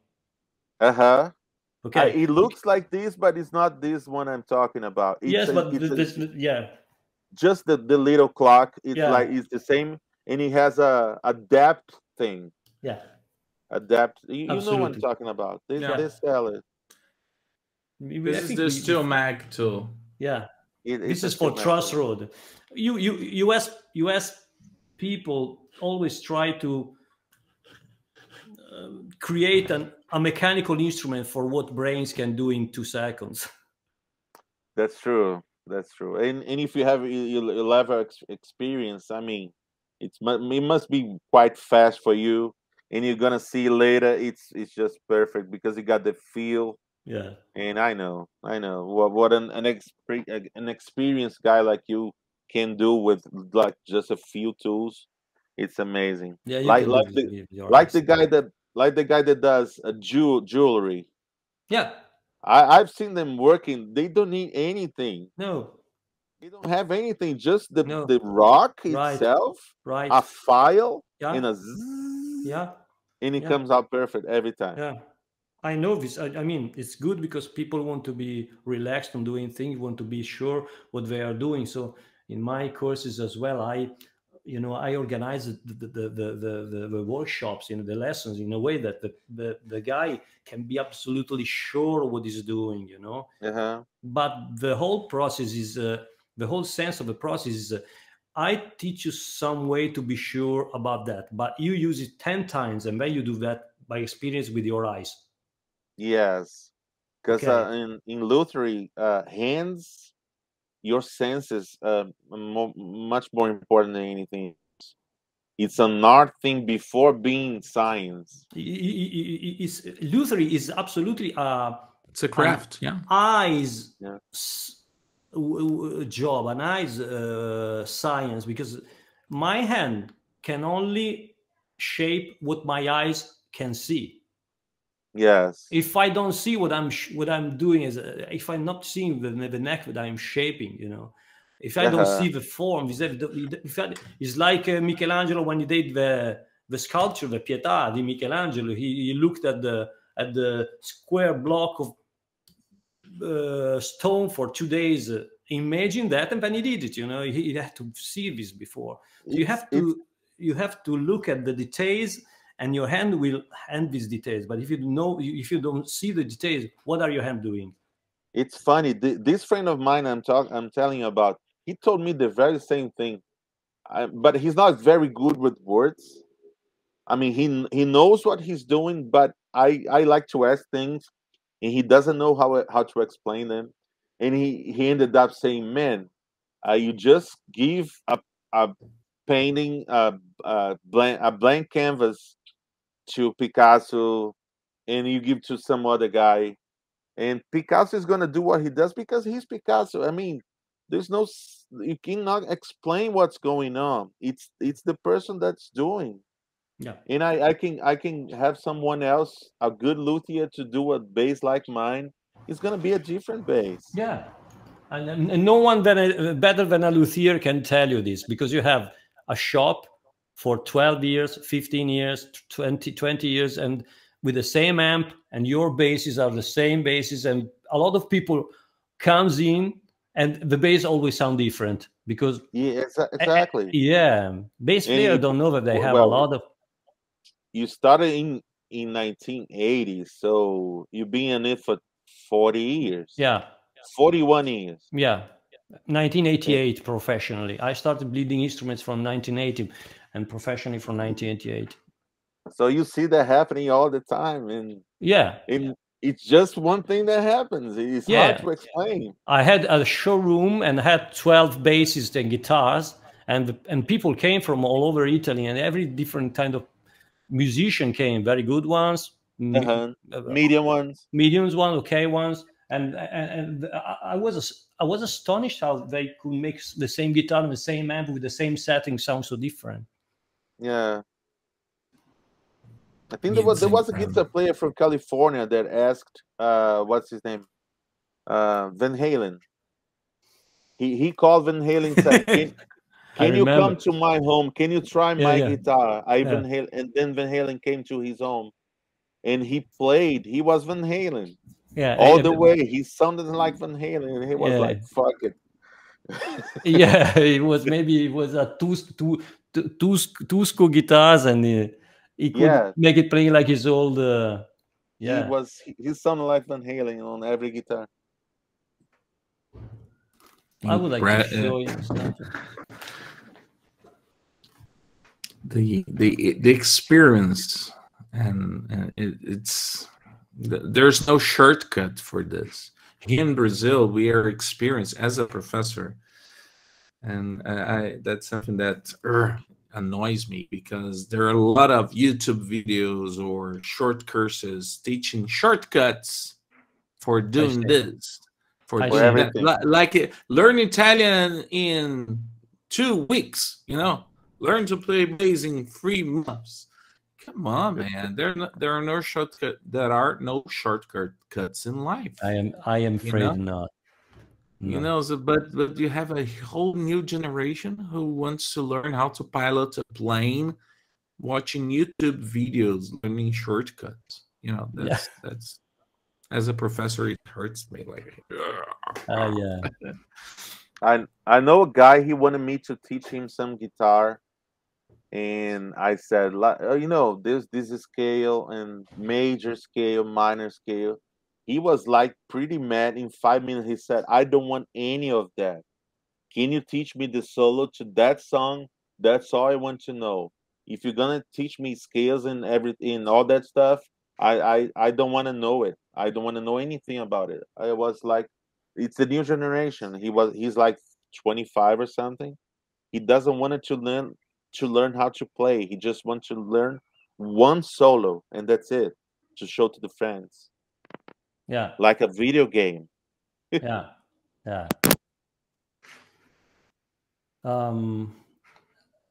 I was showing you. Alex has disappeared. Yeah, I'm back. Oh, yes, it has. I have a video here, but I can show you about what I was talking about. I mean, can you see my monitor? Right now, I can't. Oh, yes. Yeah, it's coming. Yeah. Okay, this is a neck. I think it's the neck of this Telecaster that you saw you showed my website about green Telecaster made by a. Yeah, I think that was the neck of this guitar. If you hear the shape of how the volute of the neck was done, you can clearly. I can also rallentare questo a little bit. If you see the shapes, you have to look how the shapes are perfectly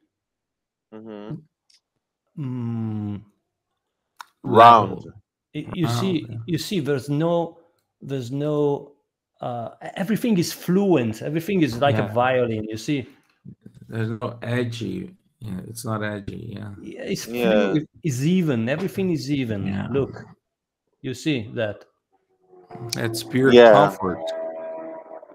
You talk about the volute on one of the articles. I read that. Yes, it's very important for the sound. It prevents dead spots. Yeah, absolutely. If you look at that, you have to conceive shapes before you craft them, because this is what a luthier is about. You have to have this perfect fluency of the shapes, and you see that rounding of the edge of a fretboard that I showed you before, the one when I talk about David. I can see perfectly. You can see that here with my mouse, and and you see how the shapes are perfectly fluent. There's no sharp parts, you know. Okay. Like a sculpture. Yeah. Like a sculpture. It must be a sculpture. It must be a piece of art. Okay. And you have to you have to work your brain in a way that is only mastering the luthier that allows to do that. There's no CNC that can teach you this. It's something that you can have. You must have someone showing you that. And CNC won't do it. No, man.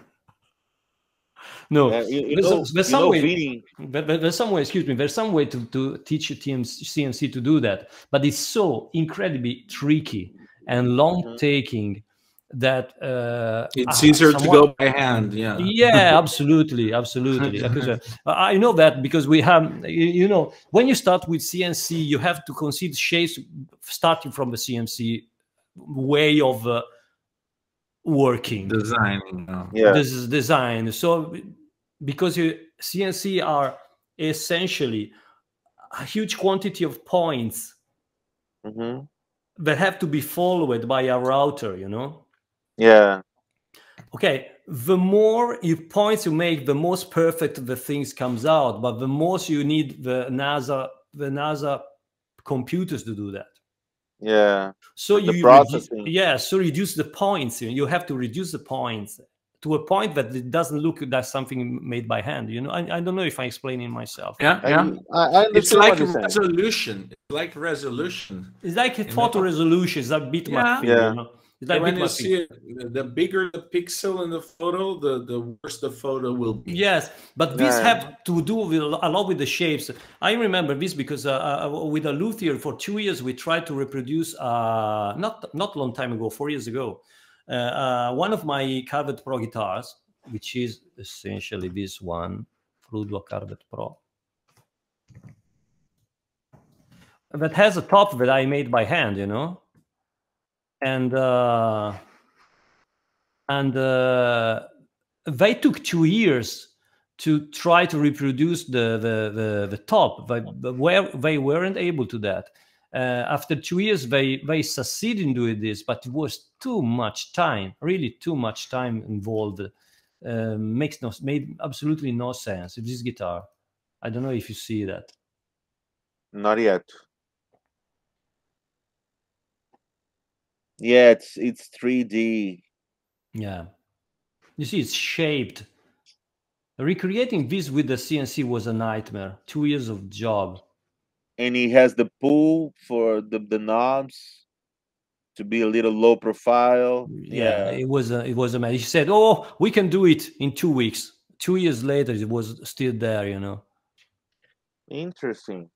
So that was like a challenge. No, I wanted him to produce them, but we haven't. He lately closed the shop, and it took so much time that in the meantime he closed the shop and went to work with a. And he really thought it was possible to make this fast. And yes, but he soon realized he had to simplify a lot the shape. You know. Yeah, it's crazy. I mean, you can do it simple, then finish with your hands. But then why don't you just do the whole thing with makes no sense. Makes no sense. He soon learned that he had to simplify a lot all the vectors. Yeah, I see.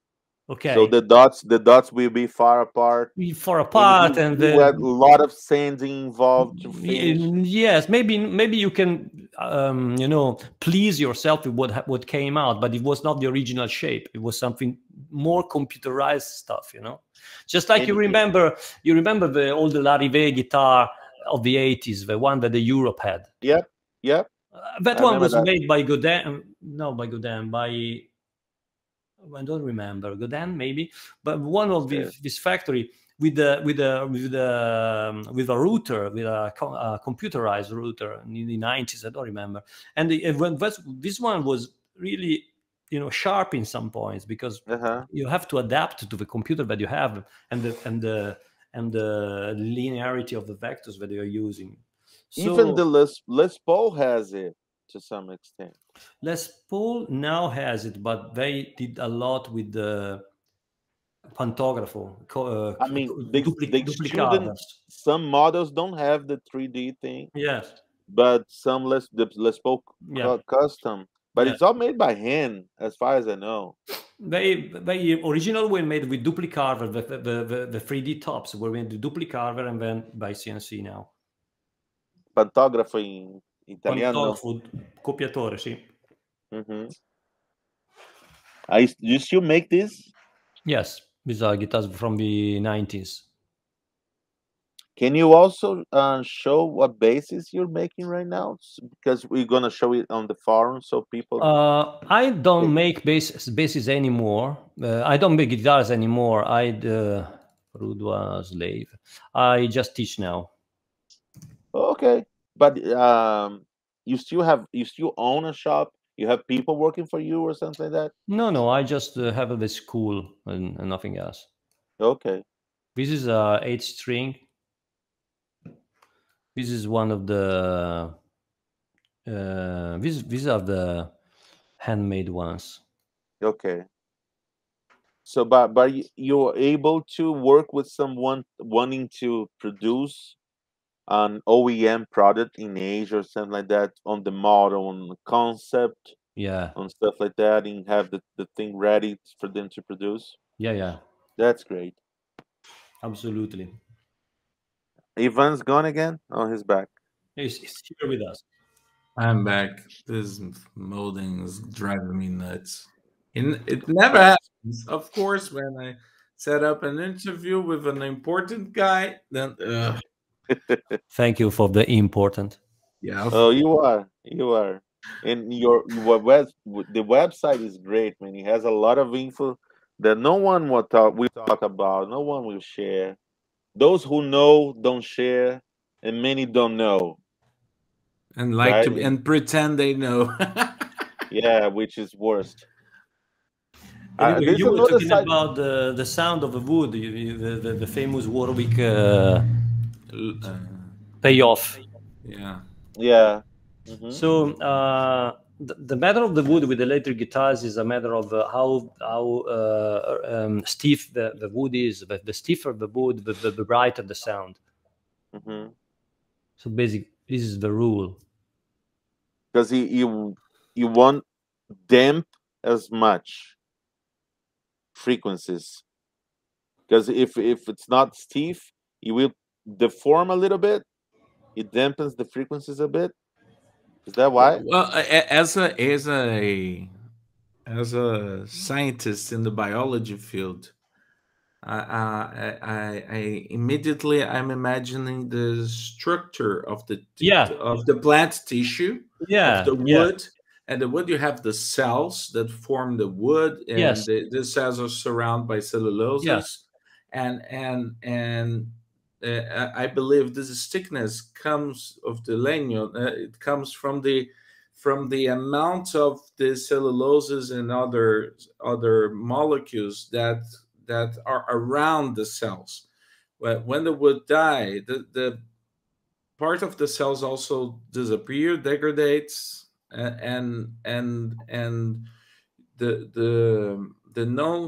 non-cellular part remains there, and if those non-cellular parts are very stiff and solid, you can the resonation will drives better, because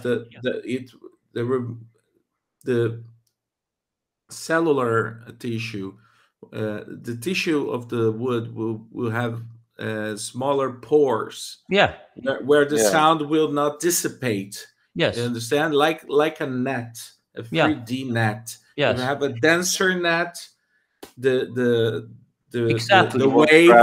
waves will travel without losing energy. That's how I imagine. Yes. And you have also resonance, because the void parts that comes out when the wood dries. And there are the first thing that happens to the wood, it loses a lot of water because it's inside the channels of the fibers, and this happens very soon. Then you have the cellular structure that dries.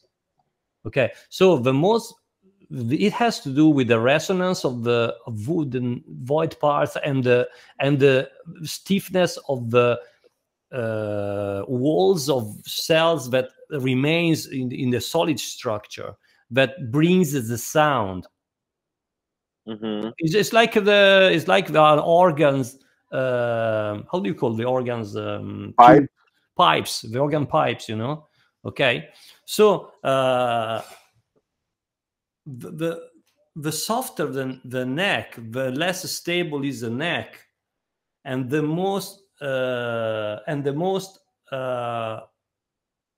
bigger the sound, and the less the sustain. The thicker, the stiffer the neck, the longer the sustain, the brighter the sound, and the more stable the neck. So sometimes then you have the laminates, the sandwiches you can make with different woods. Here, take this photo, this other photo, this one, stop, this one. You see that one, scanning in electron microscopy. You see that there are void parts and material parts. Yeah. Okay, that's the mix of the things that make the sound. The resonance is the void part. The stiffness is the solid part. Yes, and this it's always a compromise. So you take a guitar, for example, you have a Strat. Let me take a Strat. I lost my Stratocaster, but I have a Telecaster. You see the neck, the way it's cut. You can see it from here. Yeah. Can you see the grain? Yeah. This is flat song. Is almost a flat. Is very little angled. Okay, so it's really near to a slab cut. The Stratocaster that I have, this one.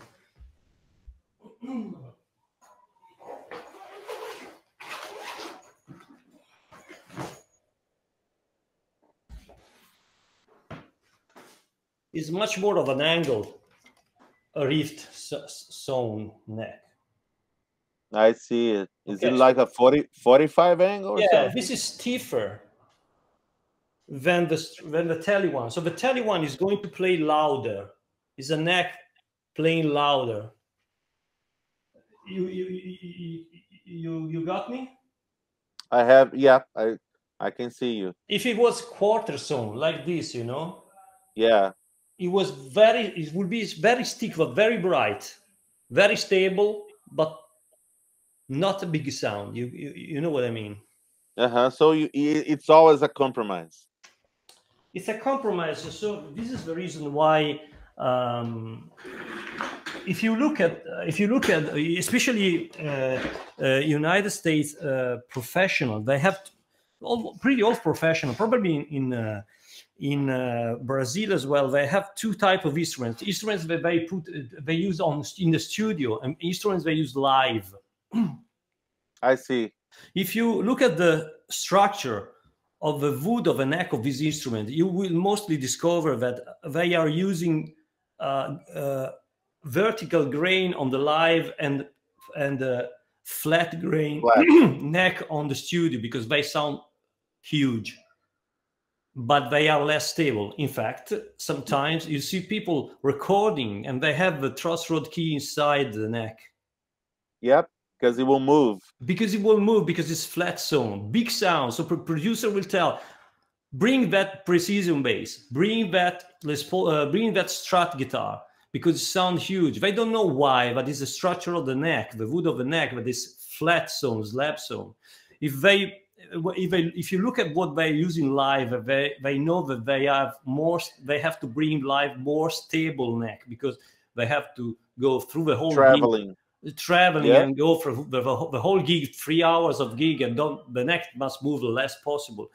And so if you look at the instruments, you will see that they have more of a vertical or very angled grain pattern, the grain pattern. But if you have a flat sound that it's louder, as you say, and if you stabilize it with some rods, like carbon fiber or some graphite, would that it will still have a big sound? No, you got a brighter sound. So it's always a compromise. There's nothing you can do. Yes, it's not like having a more vertical grain neck, but the stiffer you make the neck, the brighter it sounds, no matter how you do that. I understand. So I guess for guitars with smaller strings, it's okay to have a flat sound because it won't move much. But on a bass, an entire neck flat sound, like with 5 strings, and so it won't be stable enough. No, mostly. No. So it's very risky. Yeah, risky. Yeah. Once you do the sandwiches with harder woods, you make the entire thing harder, and you lose volume. Yes, and you mix and you are also mixing. If you're using different woods, you are mixing the peak resonance frequency characteristic of each wood. I see. So you can forecast what sound will this neck have by understanding how stiff is the wood that you are using. Okay. Let's make an example. You use European maple and vange and European maple and purple art and vange and European maple and vange and European maple neck, or you move the European maple to a hard rock maple, Canadian maple. Yeah, Canadian. Both will be pretty stable because you made a 7-part sandwich or 5-part sandwich. I don't remember how much I counted. But it will be stiff. But the European one we have a bigger sound. Because it's less hard than the Canadian dense, maple. Because less stiff and dense. You say dense. I got dense, rigid, and stiff. And it will be also lighter, a lot lighter. Lot lighter. I have a friend making necks out of pinus. Like, you know what a pinus is, right? Pine tree. Not the neck. Like the cheap. Yes. The cheap version. Here in Brazil, we have a lot of that, of course. And he's making necks, even bass necks. A friend of mine. In pine? In pine. But I don't know exactly what he's doing to stabilize those necks. If he is using some rods inside, I can ask him. You know, pine is the most the best compromise for what concerns rigidity and lightness. Yes, but is not for necks. I mean, I never tried that, so I can't tell. What I don't know, I never try. I can't tell.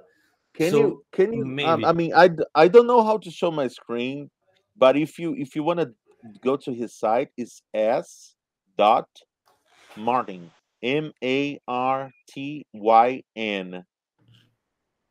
Samuel will be another nice interview here. You're gonna interview him? Yeah, I was there like a year just before the pandemic, and he told me he was making necks out of pine. Very strange. Even for bass, he doesn't really make guitars. He's mostly basses, and he's using pine also for body. Pine. Pine, yeah, pinus, pine. Yeah. And I have one of his basses, but on mine he used peroba for the neck, which is a very Brazilian word you wouldn't find in anywhere else. Yeah, I don't know. Maybe I will show you. I will show you. The idea I have it here. I have it here. The idea of not using the headstock is a great one. No. I feel. Can see now?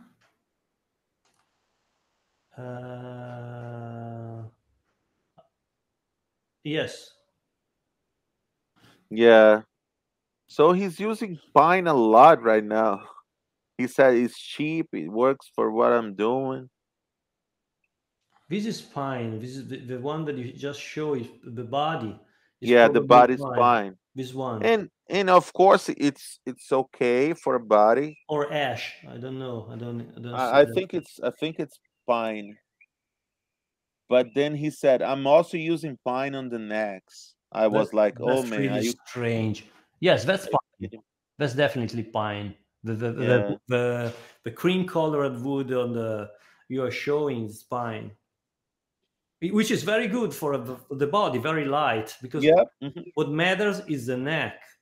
Yeah, but he's probably using some sandwich, I don't know, or some graphite rods.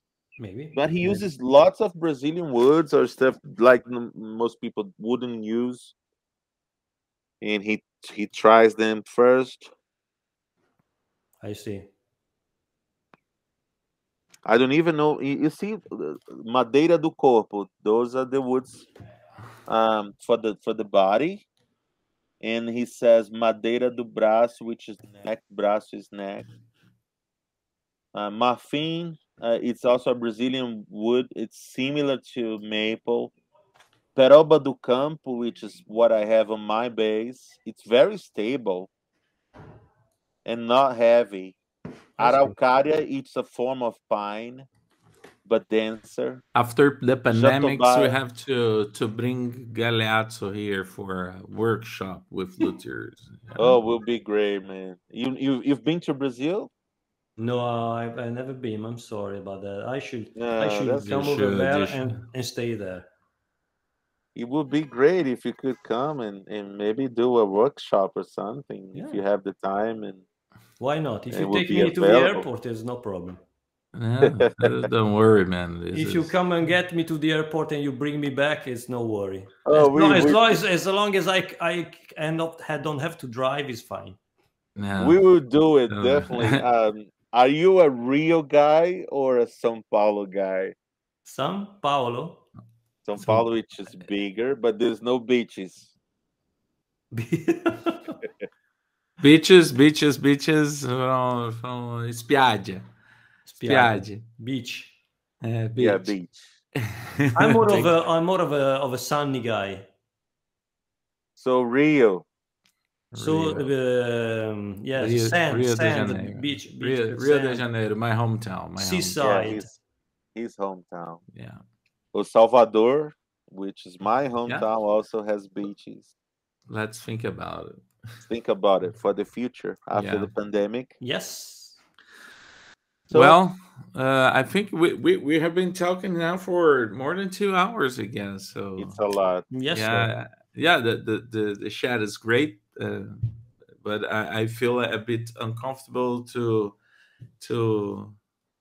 use too much of your attention and patience with us. Don't worry. We appreciate it, man. It was a great talk. I mean, we talked about many things that I had no clue, and I know many people will be amazed by the amount of information we shared and you shared with us. And thank you very much for being part of this project with Ivan. It's going to be on the forum soon. Thank you. You're very kind, and I really appreciate you contact me. Thanks a lot, and you're very welcome. And if any question rise up after you post the interview, we will make another one and reply. Okay? Oh, thank you. That's perfect. Any Brazilians wanting to visit Italy and maybe pick up a course from you, the luthier classes can just... We are here, even online. If they prefer to do that online, as long as they have a webcam, it's fine. Yeah, I must say that for Brazilians seeking for this experience, or luthiers, or just aficionados, just people that want to learn more about, don't be afraid of the Italian. Italian is very similar to Portuguese. It's easier to learn Italian from a Brazilian native, Portuguese-speaking native. Yeah. It's not so hard. In 2-3 days with a bunch of Italians, you get the words through the Latin roots and Greek roots. Yeah. It's not difficult. Yeah, it's not difficult. I have this experience. Is a Neo-Latin language. Both are Neo-Latin language, like Spanish. Yeah, so it's they don't have to be afraid. Yeah, No. And I believe and I hope that probably Brazilian bass players who want to contact you and build a bass with you, especially pro bass players, I think this will be a nice opportunity for them to know you, know your work, your expertise, your background.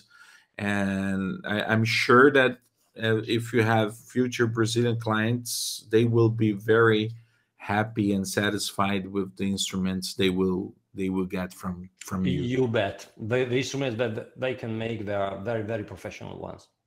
Yeah, that's great. So thank you, Galeazzo, for your time. Thank you. You're very welcome.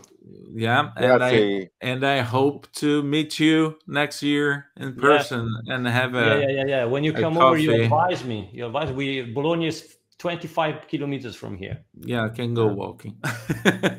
No. By bike. By bike, it's okay. 25 kilometers is okay by bike. Okay. Thanks again, man. Thank you. Ciao, grazie. Ciao, ragazzi. Ciao, arrivederci. É isso aí, pessoal. Espero que vocês tenham curtido essa entrevista. Como eu disse no comecinho lá, foi muito legal fazer a entrevista e depois editar tudo, né? Enquanto vou ter que parar de gravar porque as crianças estão gritando aqui um monte, né? Sabe como é que é domingo à noite, 9h30 da noite, elas ainda estão a 1000. Então, queria agradecer para quem assistiu tudo, dá um joinha, visitem a gente no Instagram, no Facebook. E a ideia é expandir essa rede aí para a gente atender a todos vocês da melhor forma, certo? Então não se esqueça de se inscrever no canal e continue com o Groove nas pontas dos dedos.